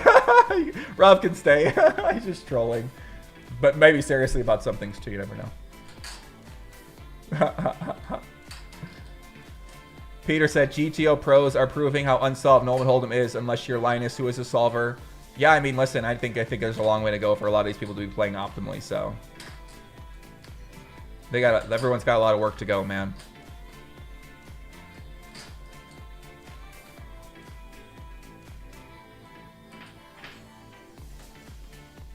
I posted this earlier because Danny Negreanu has been posting these recap videos on his YouTube channel, and during the YouTube videos, he's been giving like explanations on the hands, and I guess he said Doug Polk's running very, very well, and Doug Polk felt compelled to respond earlier. He said, "Come on with this. Come on with this guy is really good at making flushes." Bit in the last review video, you talk about how good I am at making flushes, then show a video where I made one flush. So I guess Daniel is left hand side, ace high call for Doug, takes it down. Nice hand by him. Yeah, it sounds like Doug didn't like a joke that Daniel made about him. I think Doug maybe has been on the other end of that same process quite often in terms of the jokes he makes about other people, right? Doug, always known for his jokes, a very jovial guy when it comes to making jokes about people on YouTube and content. So a lot of experience on that department. Shout out to Doug. Right hand side, a 3-bet pre-flop. Queen 5-6, 2 hearts. Jacob Kell says, "Do you still hold the world record for hands in 24 hours?" According to this article right there, it's a poker world record. Okay, I wouldn't say it's a. We got it. Poker Star. It's Poker Star's record. Poker record. Online poker record. Right hand side, 18,000 in the middle, 6 on the turn. Check, check. River's a deuce. Let's see what happens here. Will Daniel bet big? Will he bet it all? 18,000 in the middle. He does check it. Doug bets instantly. What is happening with Doug? Why is he betting so fast here? This is real strange. Bill Perkins flying by in that Dyewood Zero jet. Very weird he's playing so fast. How did he do that? That's very weird. So Daniel could have a hand like an ace high. Some slow played queens, maybe like queen 10, queen 8, but he wouldn't be thinking this long with queen 8. Might have some 6s as well too, but he does fold. Left hand side 3-bet and a take it down. Nice hand. Todd Farkman says this session is crazy. Yeah, man, this action's been out of control today, guys. A lot of 3-bets, a lot of action, a lot of big pots. JF says the lack of flushes in the flush video was pretty bad. Yeah, I mean, I don't think they're putting much thought into those videos. It seemed like Daniel was just like basically showing the hands and talking about them, and that's really all that went into that. So I don't think it was a very like super serious sort of video. If you guys are watching, make sure you guys subscribe to the channel. I assume most of you guys have subscribed to my channel already, but if you're not, then yeah, make sure you guys subscribe to the channel. Got more content coming. I'm gonna be making content most days, almost every week for the next like 6 to 12 months minimum, related to poker. But you know, I'd say 3 months. If I make it past 3, I'm going 6. But I'm really enjoying it so far. It's been a lot of fun. I got a lot of really cool ideas for content I want to do and stuff I want to do in poker. So I'm fired up. I'm fired up, man. I see a lot of opportunity. 13.4K in the middle on the right. John Bond says, I got to go to bed. It's 1 a.m. here in UK. Thanks for the stream as always. Thanks, John Bond. Much love, buddy. Thanks for the question earlier. And let's chat again soon. Let's see each other again soon, man. Left-hand side, Doug Polk is playing instant poker now. Queen 5-6 rainbow in the 3-bet pot. Instantly bets 3K. Let's see what Daniel decides to do here. Daniel does call. Turn is a king. So king 6, king 5. Improved to better hands. Doug Polk checks instantly. Daniel could have a slow played hand like a 5-6. Maybe has a hand like king 10, king jack.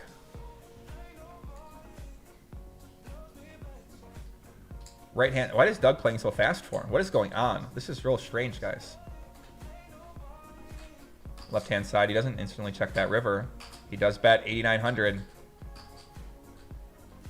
Huh, interesting hand. So Doug's saying maybe he has a slow. He's got a queen. Could have a jack, a king each side to check on the turn.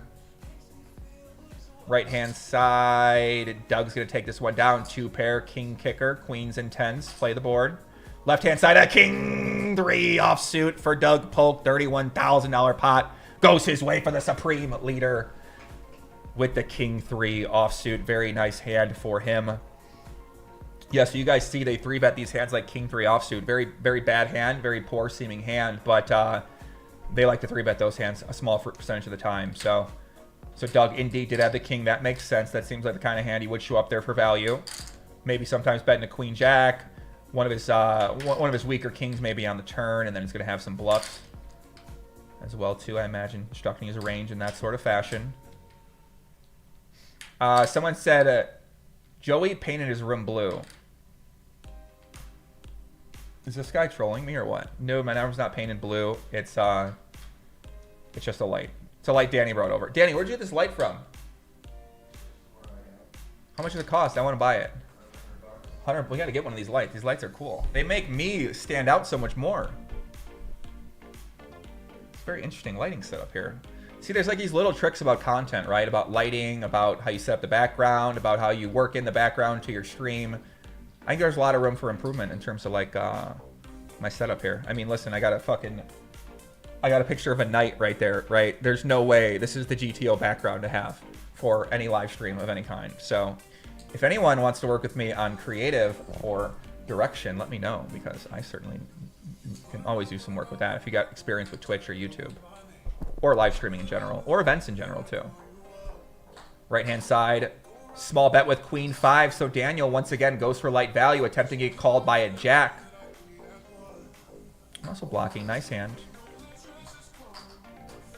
Nice hand. Instant 3-bet. What is going on here, guys? This is weird, man. This is real weird. Doug's playing so fast. Yeah, he's instantly making it. What is going on, guys? This is strange. He just snap called on the left. You guys seeing this? What the fuck is going on?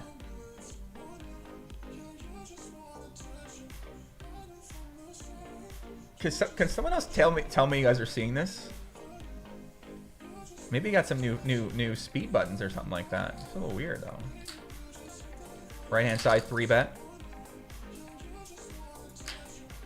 Jonathan loves it. It's super strange. It is strange. It really is. Look, it's instant. What is going on, dude? This is a little weird. What the fuck is happening? What the fuck is going on?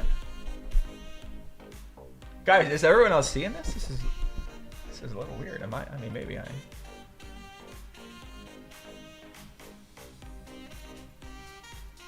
Maybe Shank says he's making D-Neg's rush. Maybe it's yeah, he might be. I don't know. I mean, instantly bet 3,100 there on the left-hand side. This is some huh.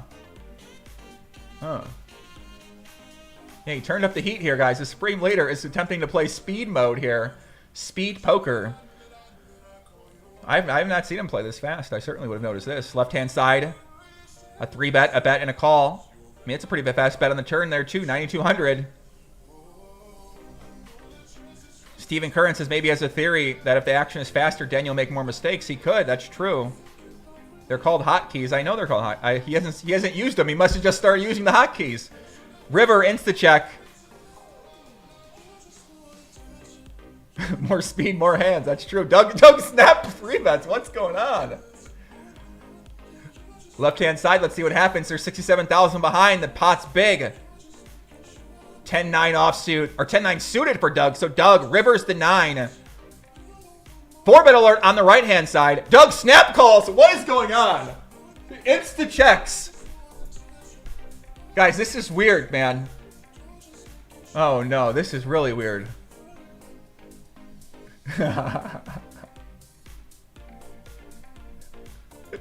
He's playing his gut. Right-hand side, he snap folds to the quarter bet.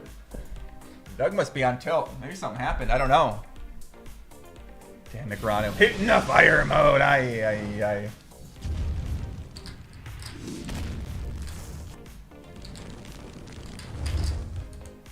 Left-hand side, a small check raise from Doug.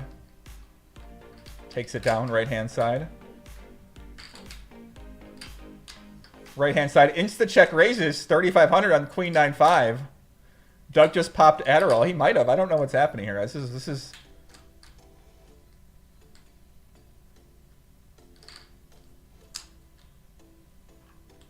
Right-hand side, check raises, check, snap checks the turn. Wow. Kinora says, nice subscribe, Neon Graphic. Joey, thank you very much. Thank you very much. Ryan Holt says, no different than no huddle offense, trying to throw off the opponent. Maybe, yeah. Right-hand side. Snap check call the turn. River is the 6. 52,000 in the middle.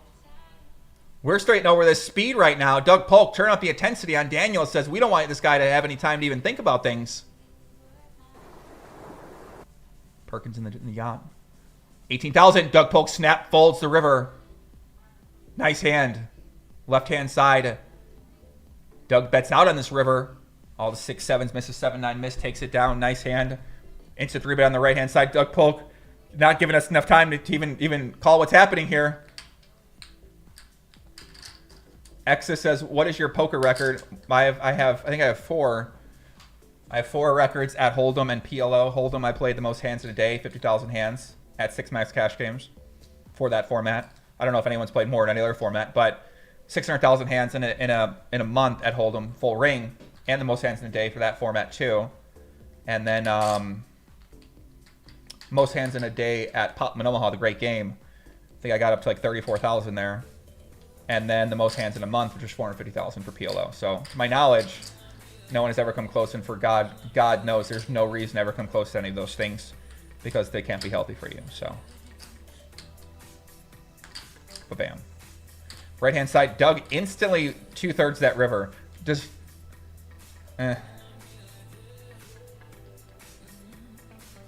Jack Deuce, instant with the Jack Deuce. Okay.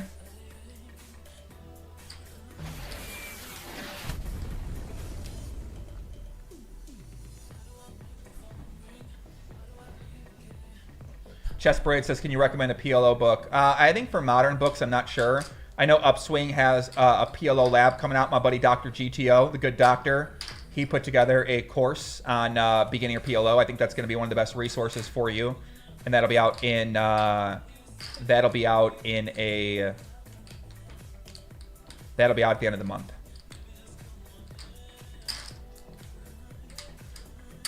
Left hand side. Small bet by Doug. Queen 6-4, 2 diamonds. I mean, this is going instant, yeah. Doug instantly bets 2,100 on the turn. Total for today is about 20K. They're about even. The boys been going back and forth so far. Right-hand side, King 3 for Daniel, shows that down.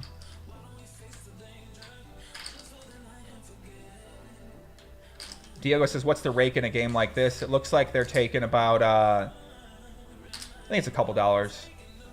Not sure. I think it is, what is it, 2.5, maybe 3. Yeah, it's a good question. I mean, to me, it doesn't make a difference. Maybe they have some deal on the back end, too, where they actually get the rake back as well. So, 4-bet. Listen, guys, this is fucking weird. I'm sorry. He just instantly called the 4-bet on the left-hand side. I didn't even see the 4-bet happen. He 4-bets right on the right-hand side, too. Left-hand side, Daniel bets small. Doug calls. Turns to 7. King 7-7 deuce. Right-hand side, Doug 4 bets. Doug's laying it on him right now. Doug on the left-hand side could have a flush draw, could have pocket 9s, pocket 8s, could have king jack. Right-hand side takes down $63,000 deep in the left-hand side. Lock in, boys. Pay attention. We got something brewing here. Check, check. See, instant checks the river with the 9 before I even saw it. My man is picking up the pace. Right-hand side, insta 3-bet. No huddle offense in order right now. Daniel bets pot. Doug snap calls. Quines on the river. Wow. $97,000 pot goes Dan Negreanu's way as he gets the miracle river with those pocket 9s. Ay, ay, ay, papi. Ay.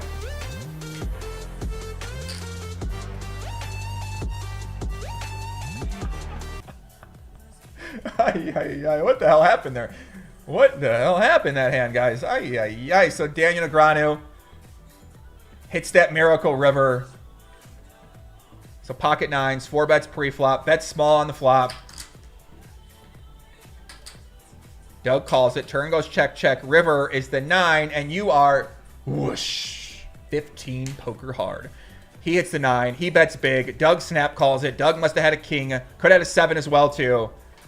$97,000 pot goes Daniel's way. And speed racer Doug Polk, the speed demon, Mr. Motor Speed, Mr. Dale Earnhardt, Mr. Mark Martin, Mr. Jerry Maguire, Mr. Rod Tidwell, a.k.a. Doug Polk, 6PP, the speed man, Mr. Adderall. Adderall Polk here, turning up the heat and turning up the intensity on today's match. I can't even see the flop before he checks. I know this is a fast match. Aye, aye, aye. So Daniel Negreanu looks to take the lead in today's match. We're going to check with our scorekeeper. Left-hand side, 3-bet. A bet and a call. Turn is a jack. Daniel going for blood. He wants more. Smoke billows up. Big pot energy begins to brew. I feel something coming here. Maybe a king 10. Maybe a king 10. Here we go. Ace, jack, 6. Ace, jack, queen, 6. Daniel check on the turn. What is going on here, dude? This is weird. Dale Earnhardt, Doug Polk over here, turning up the heat. Left-hand side, 2/3. Daniel, what's Daniel going to do? I see a check call on the horizons. He does check call. Rivers is 6. Full houses get there. Ace 6. Queen 6. Pocket aces, pocket queens, pocket jacks. Doug Polk might have the king 10. Might be feeling gravy about his hand. He checks it over. Doug checks back. Snap checks back. Ace king for Daniel Negreanu. He takes down another pot, $28,000. So he checks the ace king on that turn. Very nicely played by him. 3 bets pre-flop. Check call turn, ace king, river. Wants to keep a strong hand in his range by the river. Very nice hand by him. $28,000 pot. Goes Daniel's way. Tarciso says, "Hey Papi, make America play online poker again." Well, technically, you can play poker in America you can play online poker from America. You just have to know where to go and what to do and how to play it. So, guys, let's do a giveaway. You guys ready? Are you ready? I don't know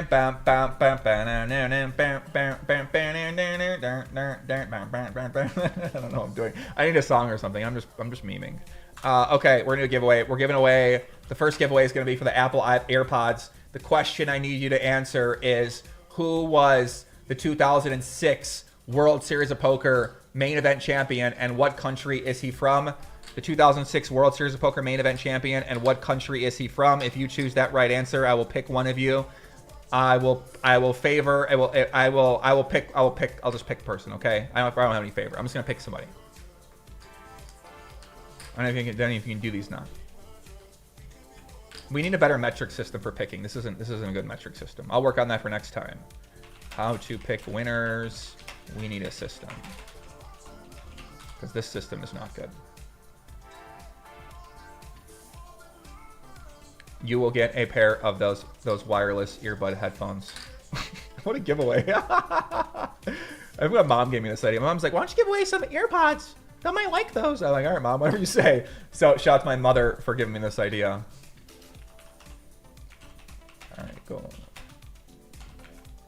All right, we're going to go through the answers here.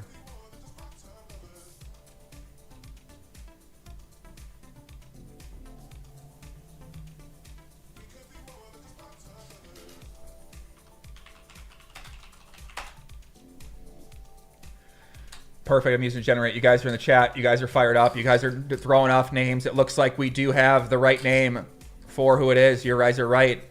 It is my man, Jamie Gold. That's right. Jamie Gold, USA is the correct answer.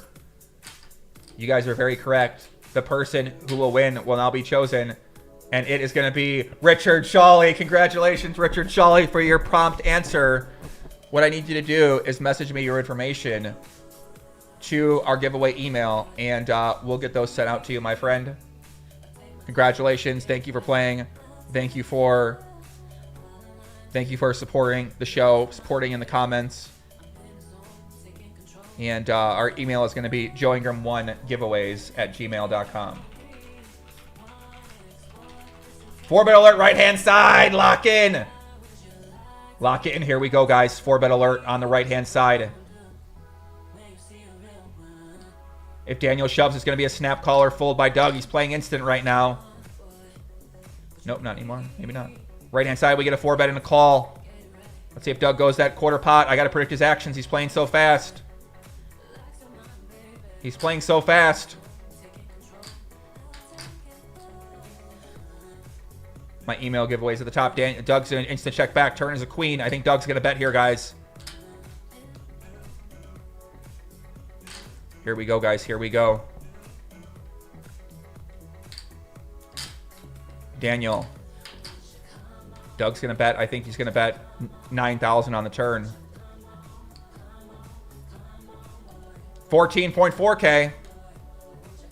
So if Doug check raises, I think Doug's gonna fold. So I got to predict his action. He's playing so fast. So Daniel does not win that pot. Very nice hand for Doug Polk.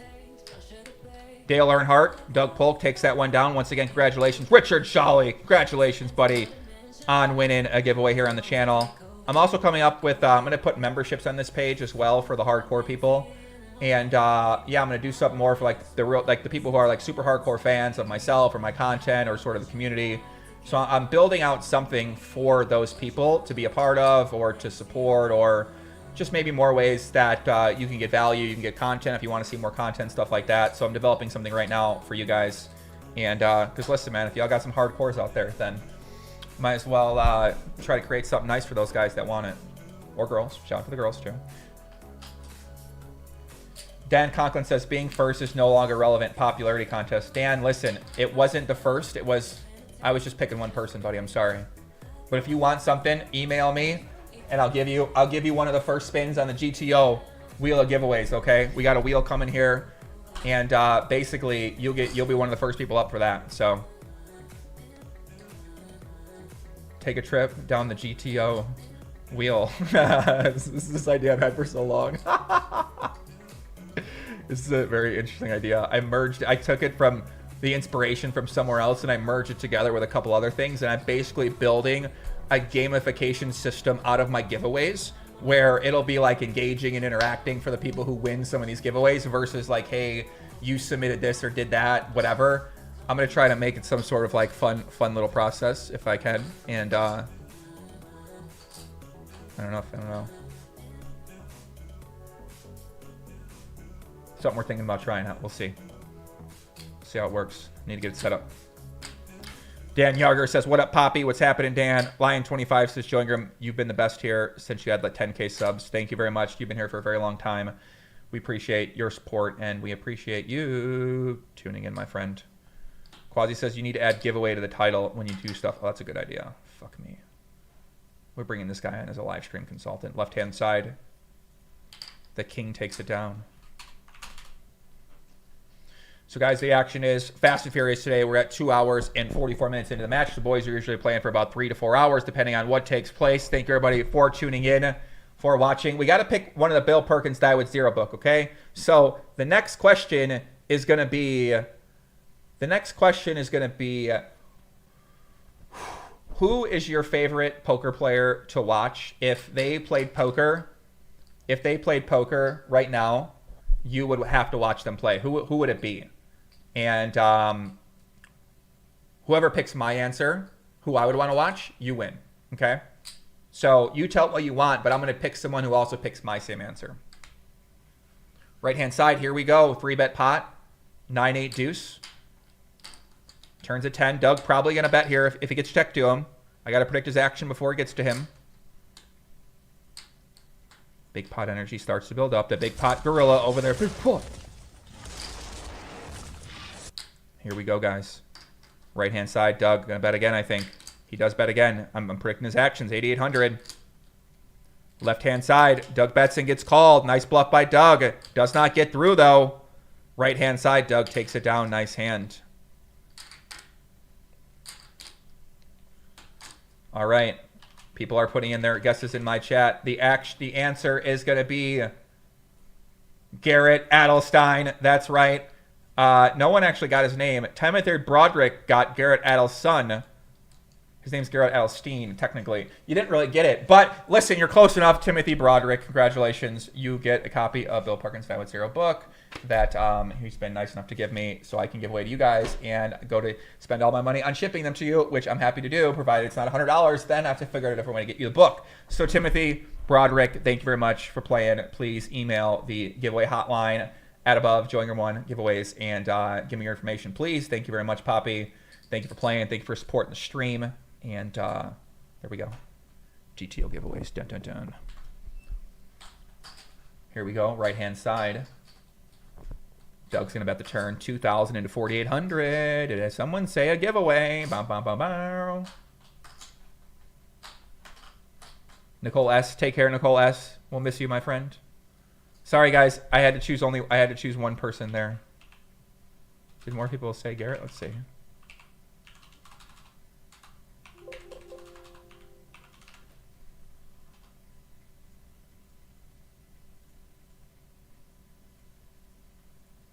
Luke L. got it. Matthew Horvath got it. Scott got it. Well, they came in late. I forgot there's a delay. A lot of people want one. Fine. Pick someone else. Danny, pick someone else who got it, buddy. We'll pick one more person. I'll send out 2 books then. Left-hand side, big check raised by Daniel. Takes it down 5-7. Wow, what a call by Doug. Queen Jack 5-7 for Daniel. So Daniel turning that 5-7, that bottom of his range, missed gut shot into a bluff. Going a little crazy with those reverse blockers. Does not work. Queen Jack takes it down. Very nice hand. ASU fan says, ship it media mail, Joey. You can ship books a lot cheaper that way. Thank you. Perfect.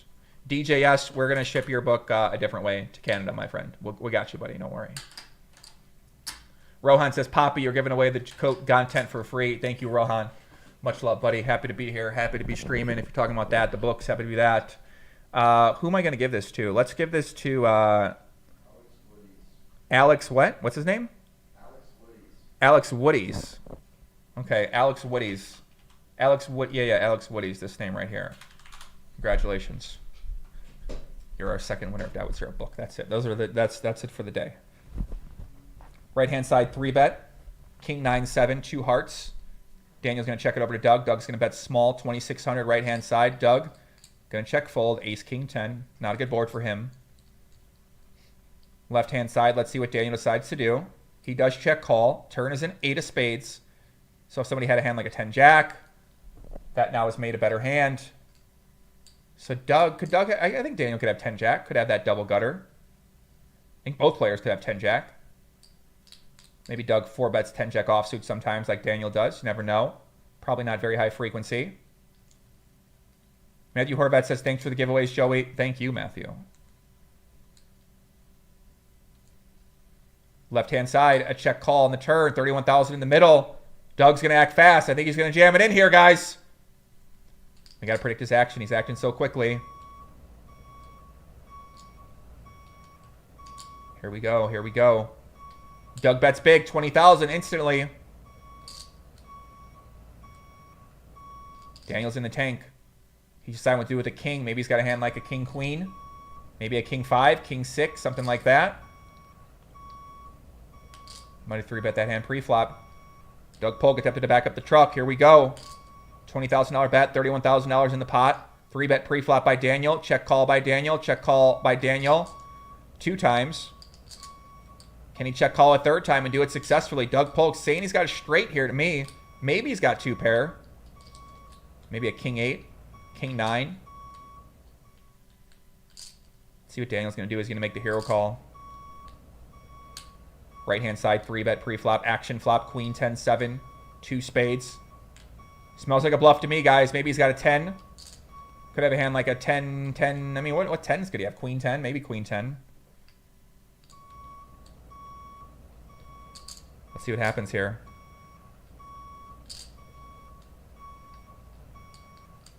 He does fold, takes it down.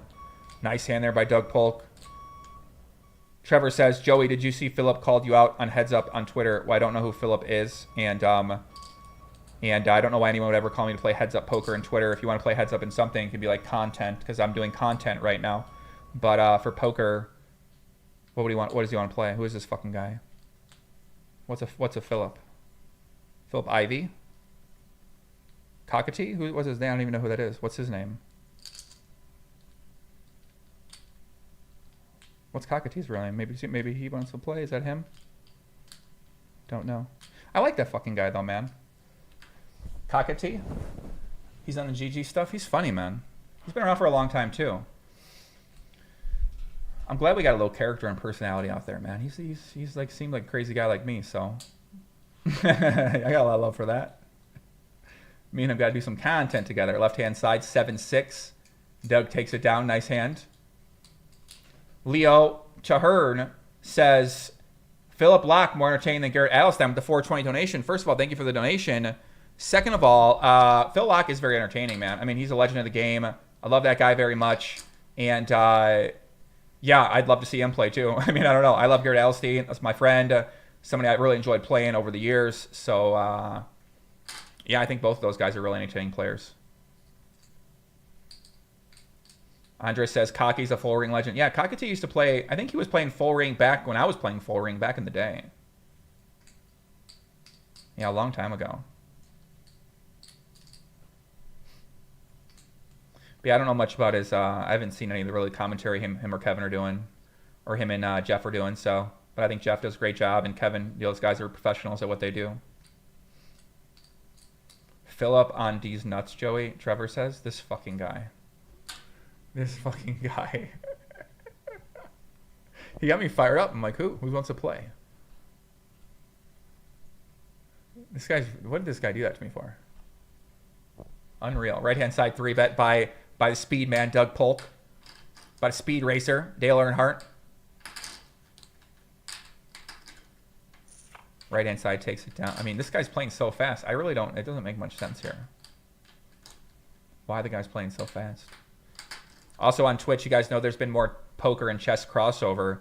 So Daniel just ended up getting a chess lesson from Hikaru Nakamura, who's one of the top guys, top influencers, top players of all times. And yeah, he ended up getting a lesson from Daniel. Daniel's going to be playing in something called Pog Champs or something like that, which is basically like a chess tournament for famous people outside of chess. So basically, they get a bunch of famous people to come play their event, and then everyone gets excited for it. The people are supportive, it appears. Whereas in poker, when you get celebrities to come play and people watch that, they would just sort of like put down the celebrities. It seems like they'd say, oh, they're so bad, whatever. I imagine at chess, it's probably a more supportive ecosystem where Daniel goes plays chess, and they're like, instead of like, you're the worst fucking player I've ever seen, they're more try to help you and coach you and get you better. So chess seems to be much more friendly of an environment to go into than poker might be sometimes, because poker players are quite critical. Graham's not you saying it like that. Left-hand side, fast bet by Doug Polk on this river, 2, 3, 4, 5. Backdoor diamonds gets there. Straight is there. Ace and a 6. See what Daniel decides to do here.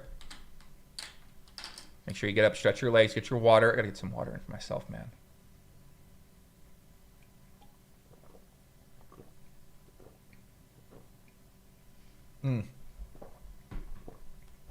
Takes it down, nice hand. Right hand side, let's see what goes down. Nothing. That's it. Tim the Gem says everyone is excited until they actually watch chess. Goog says, wow, all you gotta do is complain and Joey gives. Yeah, that's how it works. My ex-girlfriend trained me for that one. Hello, Poppy. Hello. No shots, anything, just truth. Complain enough, you get what you want, right? Isn't that how it works? But yeah, I'm going to be doing a collaboration with Alexandra Botez. Is that how I say her last name? Botez? Yeah, she's a chess player, chess content creator. These chess creators, like, they fire shots. They're trying to do collabs. They're, like, trying to grow chess, right? People in poker are, like, I don't know. They just don't think that same way, it seems like. Mr. Truth says, why do you not stream on Twitch? I don't know. There's no good reason. Right-hand side, 3-bet, take it down. That's it. Doug Polk playing instantly fast today, guys. So we gotta be quick reaction.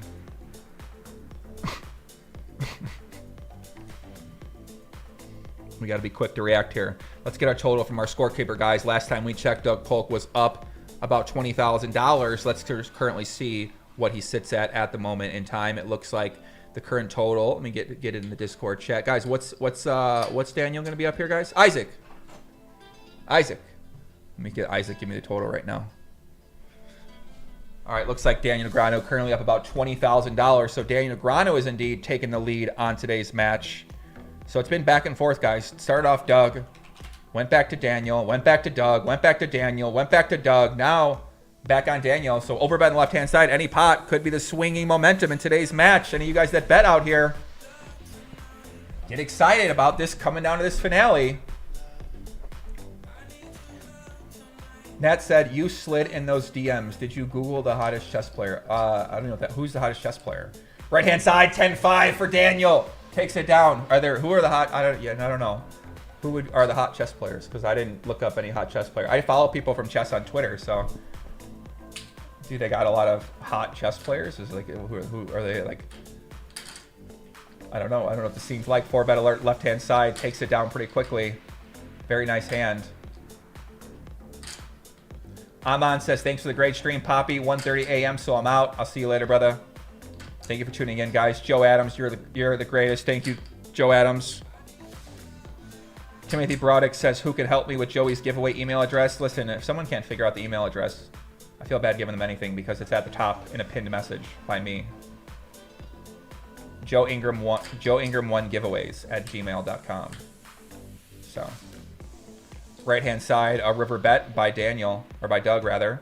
2,834 takes it down. Nice hand. Joshua Nolan says Jennifer Shahade. I love Jennifer Shahade. She's awesome. Done a few podcasts with her over the years. Known her for a long time. Right-hand side, 964, 2 diamonds. 3-bet pot. Doug's gonna bet 2,600 on check 2. Let's see what Daniel decides to do. 3-bet pre-flop, $60,000 deep. I imagine he's gonna be continuing here at pretty decent frequency of the time.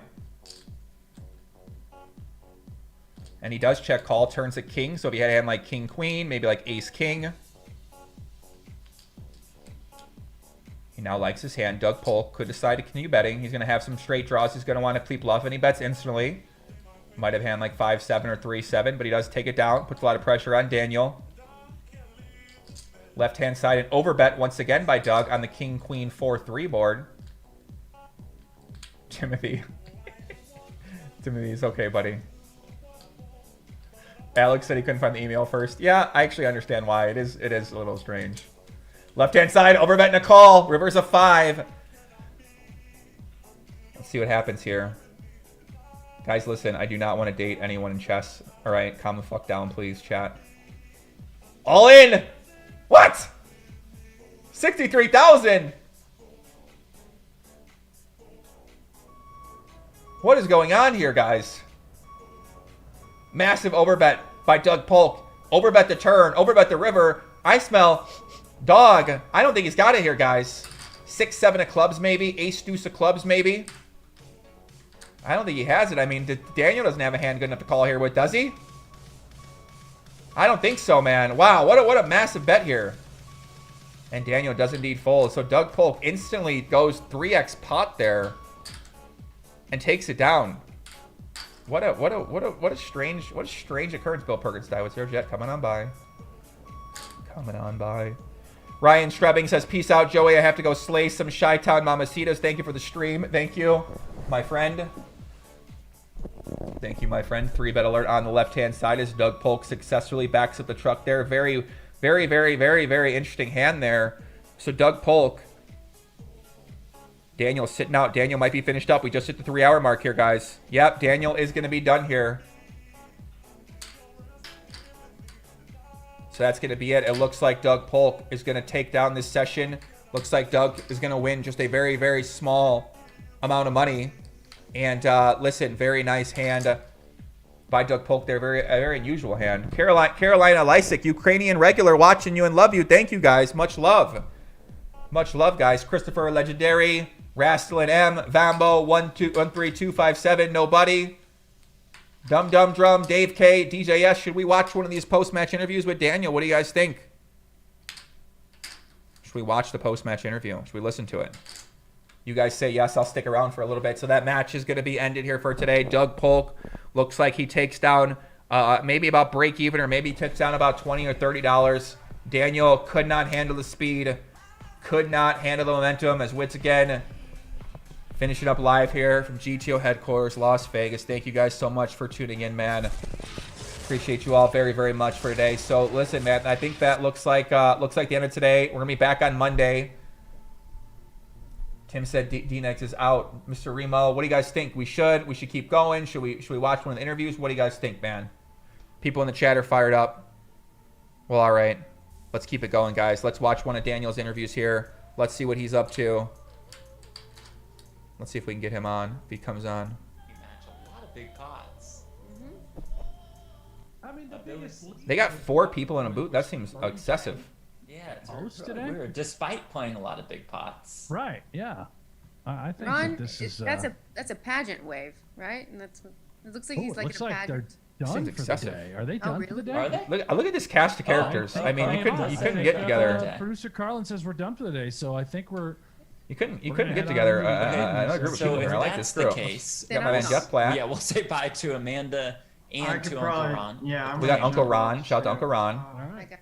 We got Amanda. Thank you both for being here. Like that necklace she's Yeah, wearing. Was that like I like that Hi outfit. guys.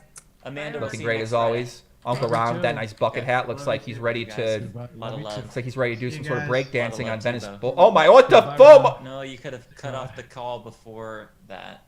Yeah. There Okay, we and go. so here we are. Mr. Hanks, your Well, thoughts that was, on today's session? I don't have a ton of thoughts on today's Yeah. session. It just seemed very steady back and forth. It was a small loser for Daniel. I guess he lost about 25,000, 26K. It was a quick session. I wonder if there's something Yeah, to it's a that. Maybe surprise. Daniel just wasn't feeling it. Maybe he's getting ready for the Bills game tomorrow. I don't know. I'm We'll sure talk that's about it. why. Yeah. Did you guys just see that? That guy had his cock out. Nothing really stood out. Yeah. Huh. Just very intriguing. I think it felt like a roller coaster ride of a session, considering how big all of the pots were. But our final numbers say that Negreanu finished the session down about $26,000, which puts him down about 630K for the overall high stakes feud. Hune Win says, if you guys watched, it might have helped. Yeah, that's a fair point. You know, we might have had a little more analysis watch it?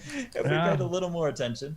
A lot of King stuff Hoot going says, on "Great here. stream, You you know? guys rock. Thank you very much. We appreciate y'all's support. We will have Daniel Negreanu joining us shortly for Where's his Daniel at? exclusive post-game interview. He is here every single day, whether it's a winning session or losing session. So that will do it for the week. So Brent, I would guess they're about, let's see, 16,400-ish, 16,500-ish. So less than 9,000 hands to go. It's kind of messed up. I like this. And you would here. think that the door is still open, but It's we like will watching ask Fox Daniel News. Negreanu, about that. in Shout out just to my a guy little Jeff. bit, Shout out as to he GG is Poker in putting our this on. waiting Listen, room. GG Poker trying to do a lot for the poker. I love door's these guys, very man. much still open. These guys are There's no making question content every about it, day. yeah.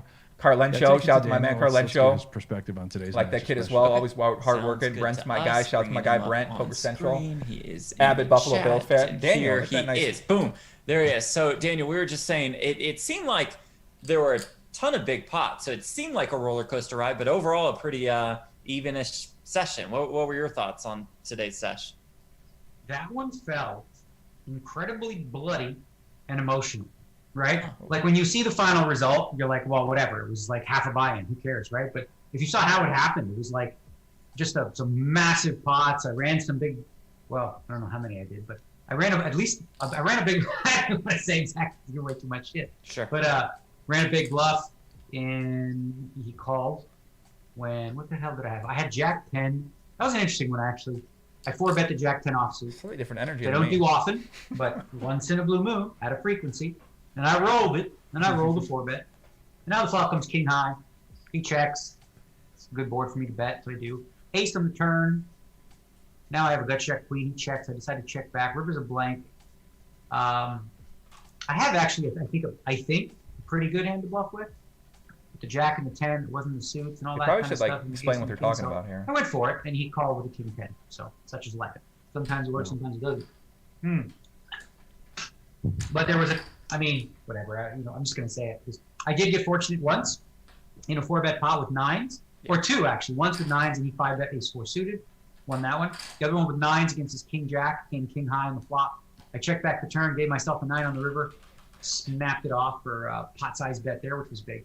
There was 2 key hands that are just, well, I don't know, not only 2, there's a bunch, but like these flush draws, I want to fucking, I hate flush draws. I'm so sick of it. Like, I mean, just like ace jack of spades on the turn. I won a couple too, where I missed. Ace jack of spades on the turn. The board is king, queen, and 2 spades. I end up with ace jack high. The other key one was ace 9 of diamonds against like 7-8 or whatever, 7-8, and the flop comes like ace 8-5. Oh, that's Right. what you had there. Okay, yeah. Fucking ace 9 of diamonds. And now it turns a straight draw, flush draw. He makes 2 pair. So I not only do I have the best hand on the flop, but I also on the turn have a 6, a 9, board pair, a diamond, an ace. Give me a fucking cocksucking motherfucking break for a second with that fucking shit in those spots, you know? Yeah. And then another one in a 3-bet pot. I had ace 5 of diamonds. It came king 6-5, 1 diamond. He led. I called. Turns a king. He checked. My alarm bells went off. I was like, because I had a flush draw on the turn. I was like, alarm bells went off. I don't know. Something smells a little fishy here. So I checked. And now, I got the 5s, the ace, the fucking flush draw, whatever. He's got the fucking king 3 offsuit, Flop nothing, hits the king on the turn. And then the river's a 6, It could have been a 5. I paid it off because he bet small. But definitely some, it was bloody too for another reason. I don't know if he had a plane to catch, but I doubt it because COVID is not, he's not fine. But he decided to, play lightning speed today. Like, he just didn't, he was insta making bets. And I can guess as to a few ideas as to why that is. I actually don't mind playing that speed. Like, it's fine for me. Very comfortable, actually. But, yeah, he was playing, that was by far, like I said, he might have had dinner, maybe at 6:30 or something. Did he want to cut it short today, or was that you that decided to cut it, or, to end at 5:30 or whatever time it was? No, I basically, like I said, I was coming in with the target of playing about 2,000 hands a week. We hit the 650 mark. I called it. It just happened quickly because I think he was basically playing Isildur fast. Isildur and Nanico fast, where just boom, boom, boom, boom, boom, boom, boom, boom, boom, he made up his mind. I was taking my time because, I'm doing that. But I don't really feel like I sort of need to all that much because I'm pretty in tune. So, I don't know if there's a plane to catch thing or he's just decided that, he wants to go all in on both tables and have me, go, oh, like that. I did have some interesting spots. I had a couple. Holy fuck, I can't even tell you. But there was some crazy pots. Some really... There was one earlier that I noted. I was curious, and I talked a little bit about it because I looked, and I'm sure I'm wrong, but I thought you had a value bet opportunity. I think you missed the nut flush draw, but rivered a queen. The texture was something like Jack 8 XX 2 spades, river queen. Ace queen. He checked. You checked behind with top pair, top kicker, rather than targeting a Jack or an 8, which I think Doug could have, and you opted to just check back. What was your thought process going into that river after making that hand? That's actually a very interesting one because the board was Jack 8, 3 something on the turn. Let's say Jack 8, 3 deuce, right? Now the key factor in this hand is, first of all, I have spades. I have the ace, queen of spades. So I know he didn't river a queen with the queen of spades, right? Because I have the queen of spades. But what's important about the hand is I bet 1.5x on the turn, right? So 1.5x on the turn, and then the river card is, it was queen. It was definitely Jack. No, it was Jack 8. Yeah, it was Jack 8. But then, so here's the thing: the 9-10 gets there, right? Yeah. So now when you're value betting, you have to ask yourself, like, do you beat the midpoint of your opponent's calling range, right? So when I try to think of his calling range, he has 2 pair there all the time. Like when he check calls the turn, he's got jacks up all the time. He could have, well, I don't think he makes queens up ever really, but I mean, it's a small possibility. So it's a really close one. I did tank. I think I tanked all the way down, but I think my hand, and we'll have to check, specifically my hand with the ace of spades and the queen of spades, I think might be, probably it's a bet some of the time and a check most of the time. If I had to guess, I'm definitely going to run that one because I'm curious too. That was a Jeff said he think maybe you could have like rolled it, like how often should I be betting here, and you know, should I bet? Okay, no, yeah. Yeah, I don't think it's a slam dunk always bet because listen, that queen, it's a good card for you because you just made a pair, but it's kind of a bad card too in terms of like draws getting there, right? Like there's really, I have enough flush draw. He probably doesn't. You know, he could have a flush draw, but he also, I don't have a 9 or a 10 in my hand, and all of a sudden, what do you do there, Brand? If he checks and you bet, 2/3 pot, and now we check raises. You just check folding. Yeah, I don't know. It was an interesting spot, and that's exactly why I was asking, because it's if you. I didn't want to put myself in the spot to get check raised there. It was a really fun one. You overbet turn 1.5x. I think you bet like 6,500 into 4 or something like that, and then on the river, I was wondering, based on step, you were very deep. He was deep, you were deep, so you can't really do that again. If you do overbet river and you target a jack, I don't know. Would he ever just turn it into a bluff? Would he ever just fold it? What would he do if he had 9-10? Obviously, he would shove. What hands would he bluff with? It's a really fun spot. That hand to me stuck out the most. Like, oh man, what do you do here? That was a crazy check back. I was like, oh my God, we should have bet. Maybe not. And that's why getting your perspective is super. Again, sometimes too, like when you are deeper, I think the solver, in some spots within value betting, you have to be a little more careful because there's a big weapon available to your opponent, which is, like a, very, very large, oversized, check raise. But yeah, that was a spot where, I mean, that's when I bet 1.5 pot on the turn. I don't know where I am in my range, but I have straights, I have 2 pairs, I have sets, and I think I have a whole bunch of hands ahead of that, right? So you think about like your range, my range in that spot. Yeah. So I have sets. First of all, I do have straights. I do have sets. All right, guys, this might be enough for I me. do have I'm not. 2 pairs. I also. I'm not. So ace queen. Yeah. I already know. It's not that high up in my. I'm not taking away too much from this one, so. Let's see if Doug's talking about anything more interesting here. We got a poker solver, buddy. That's why some of the overbet jams, like one at the end I had there, those spots typically like very big bet sizes because one player just has a bunch of really good hands that can value bet that size. And so you can size up to take advantage of that. And then some situations are just more, if you bet big enough, then card removal just becomes too important.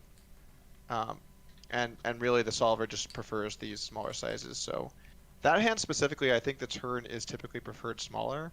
And then I think river, you can have 2 sizes. I think you can have an all-in. You definitely can have an all-in size for sure. Absolutely. And then I think you're going to have a small subset of value bets that are a few trap straights.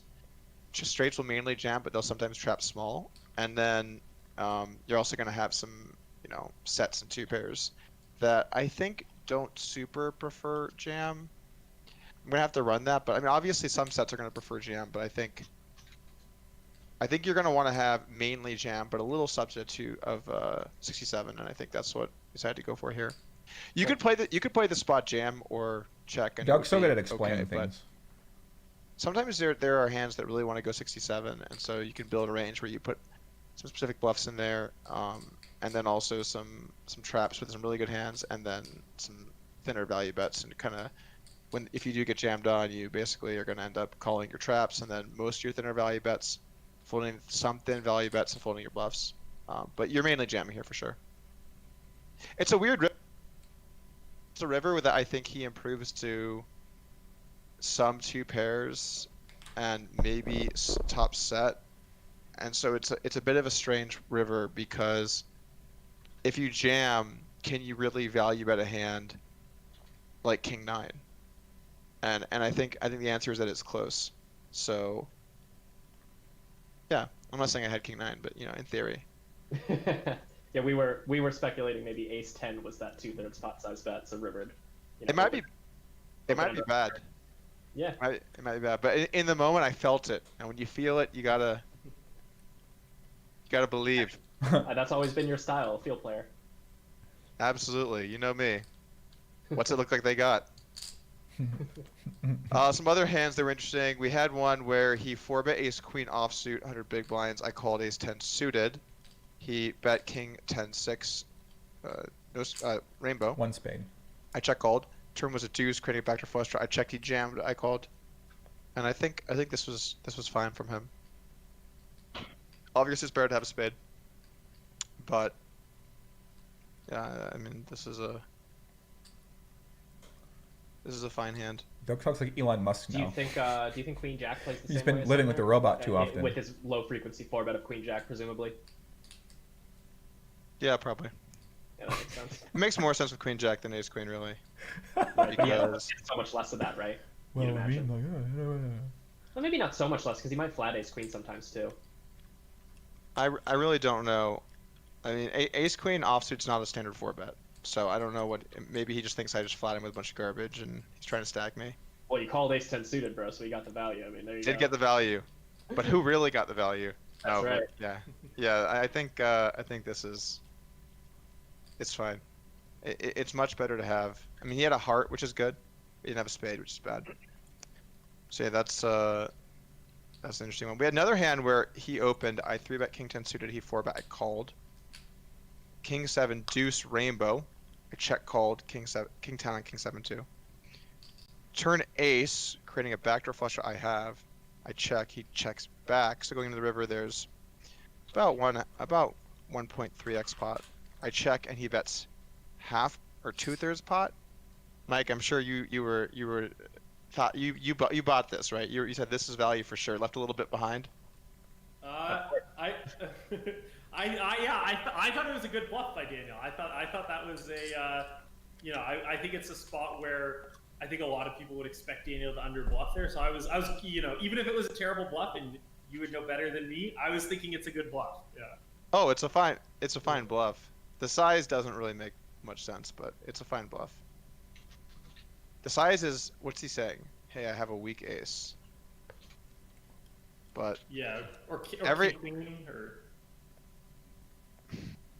maybe that's a bit much. He needs to be jamming here, and he needs to be doing it. He went for it a lot today, and I really should be out here coaching him on how to go for it more, because last time I did that he came out gunning. So I don't know if that's exactly what we want, but his size here is not good. He needs to be jamming, and he needs to be. His bluff selection is fine, but why is he leaving 17K for the road? It's just typically on river spots you don't want to be leaving some for the road. It's usually that bad. Usually, but then again, I did it with King 7, so maybe I'm being a hypocrite. Who knows?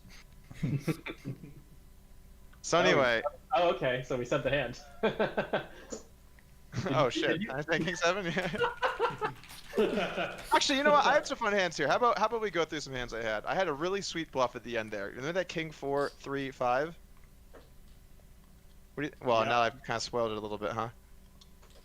I don't know if this is good or not, but we had a really ambitious bluff. On what? Sorry, what was the board one more time? The King Queen What's this guy 4 talking about? 3 Buddy, listen. 5.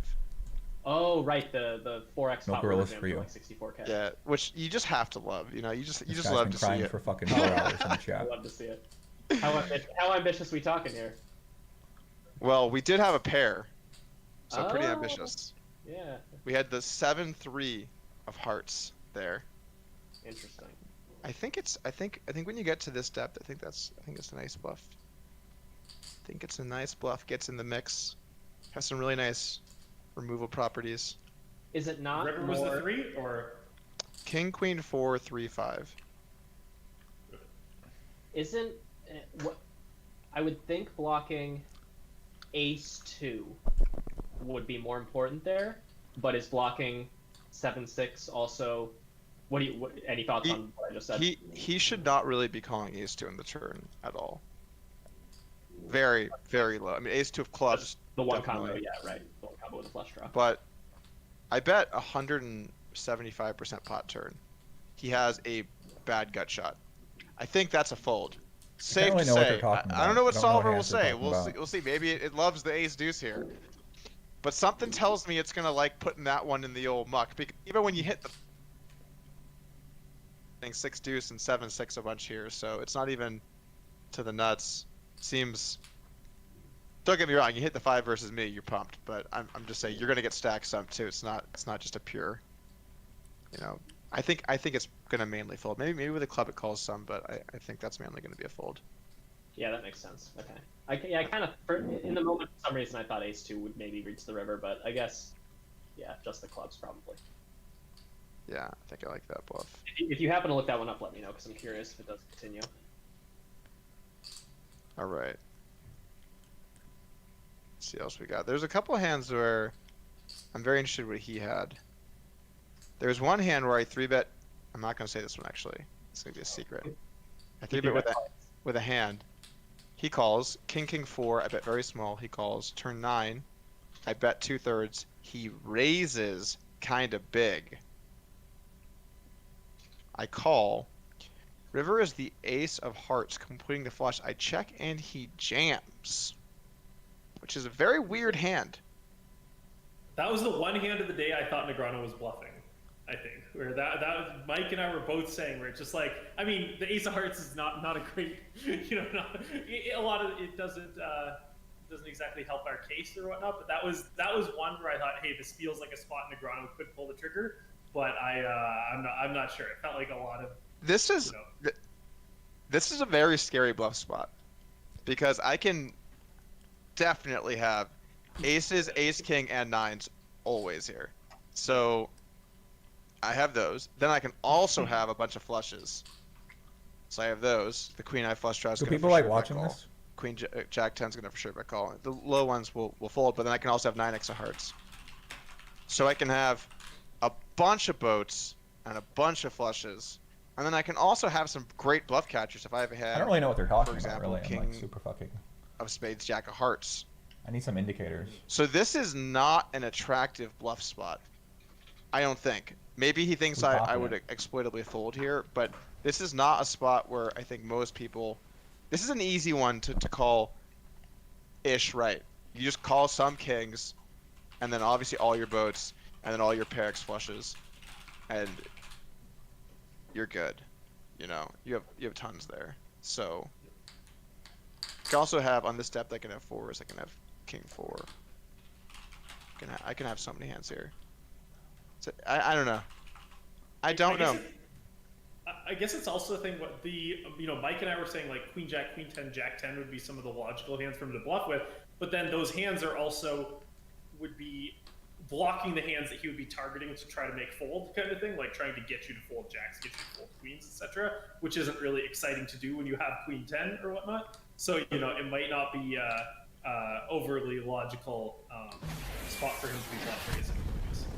This doesn't strike me as a spot I think Negreanu would bluff a lot. Again, I think he can bluff, but I don't think this spot exactly he's too likely to, because first off, very obvious I have a bunch of good hands, and then second off, it's a little hard to pick bluffs, you know? It's a little hard. He could have bluff raised a flush draw, hit a flush and jam. It could happen. That's probably the most likely thing. Any river that's not a heart is probably more interesting than the river that is a heart.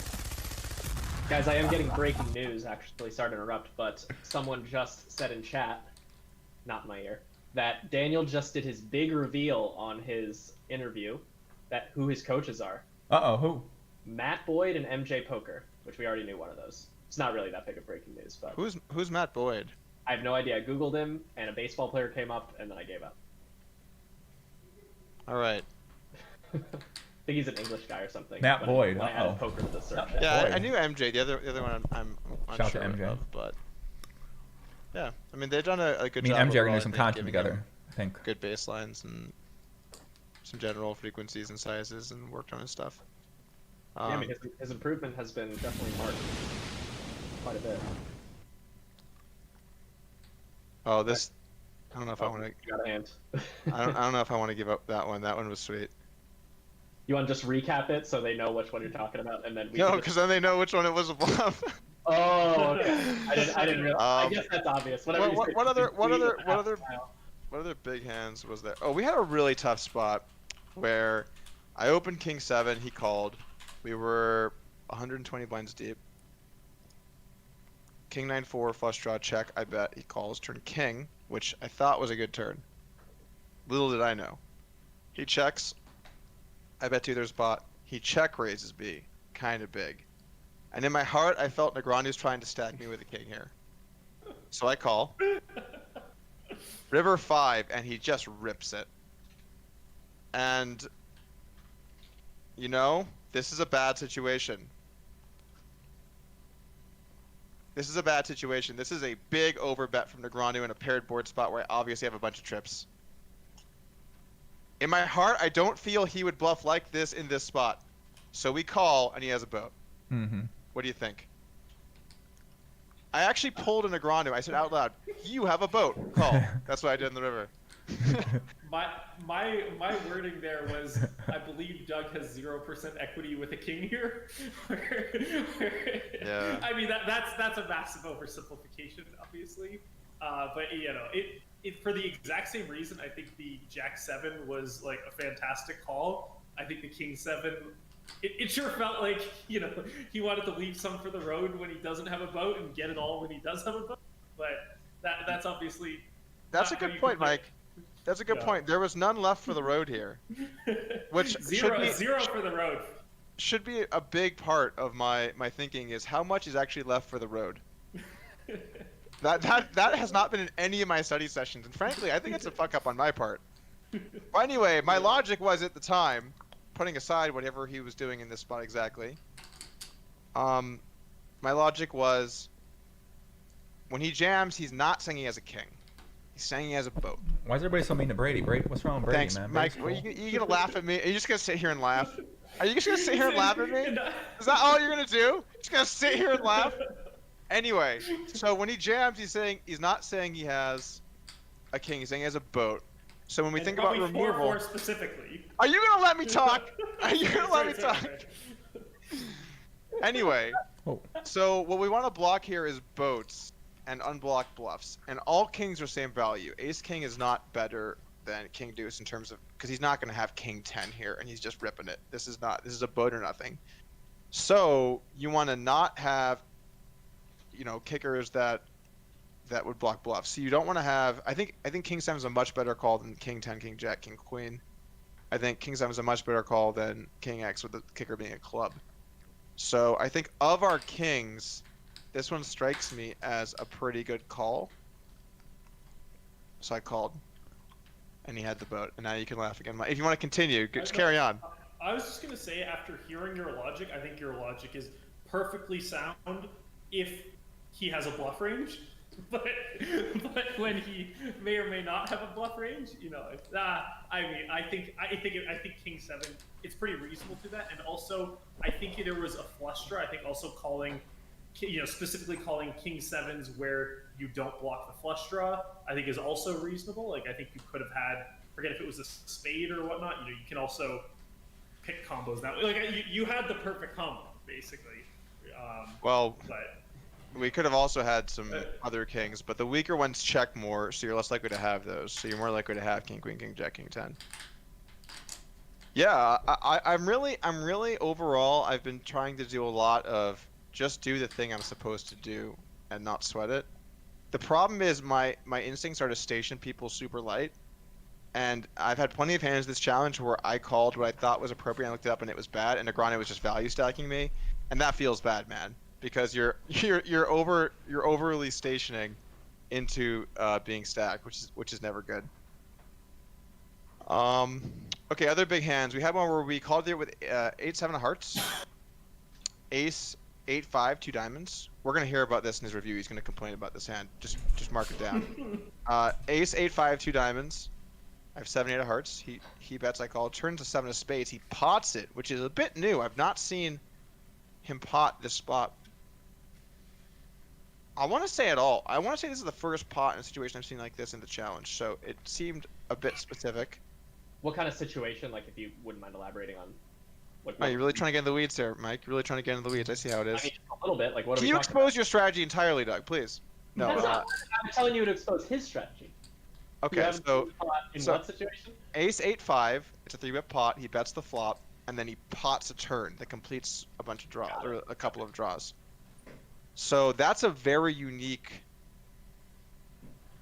It's a very unique spot to pot because in position's gonna have 9-6, 6-4 suited. So I make a bunch of straights, and I'm not a ton, but some straights, and then I also have, a bunch of 2 pairs, and I also have 7s. So this is definitely a good card for the button. No doubt about it. This is a good card for the button. So potting it here is just kind of strange. I don't think it's something that happens in GTO land that much. And then he checks the river, and I have 2 pair. So we value bet 2/3 pot. He calls and has top pair. Ace 9 of diamonds. So he turned a gutter and the nut flush draw, which explains the bet. And then check calls the river. So I think his line is having the diamond 9 diamonds sucks. That's a card you really don't want to have. But top pair is obviously a very good card, so I think that's a fine call. We had a bunch of spots that he jammed over my turn barrels today, and I folded because I was bluffing. He has jammed over a ton of turn barrels this challenge. A ton. Just a massive number. It doesn't happen much in Solver land, but it does happen in this challenge land, which can be rough sometimes. There was some spots that I got jammed on, which kind of sucked because I had hands that kind of sucked for, but no. Did you have anything on the? I think it was Queen Jack 9-8 2 diamonds, and he check shove turn for like 6x your bet or something. Did you have anything decent there, or? Yeah, I had a flush draw. I got owned. Damn. It's the kind of thing you just hate to see. Yeah. It's also the kind of thing I have not seen from him at all this challenge. So not only do you hate to see it, I've not seen that from him at all, and also I don't think his size there is a thing. Yeah, it's just I don't think this is a thing. I mean, he probably had King 10 trying to stack me, according to Mike, because he wagered all of it, so that makes the most sense. Mike raised a good point. All right, guys, which I I've thought had was enough. pretty good. Is that I'm wrapping it up. If you guys want to watch this continuously, watch it on Doug's channel. Right over here. I'm going to wrap things up.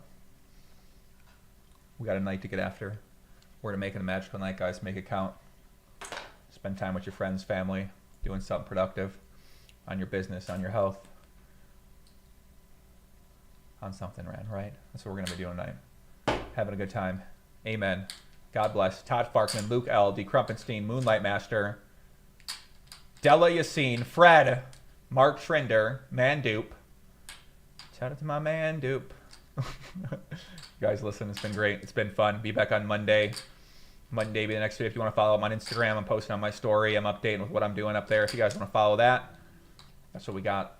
Mick Owen. Much love, man. Appreciate you guys very much. It's been a good time. It's been real. It's been fun. It's been good. Enjoyed you guys very, very much. Glad you guys enjoyed. And that's it, man. Much love. Take care. Peace out. Timothy, Jeremy Armstrong, Chris Large, Trevor O, Mr. Remo, Tori, Ruggles Club, DJS, Beta, Kickboxing, Bartoni, Jay Major. Take care, guys. Much love. Peace out.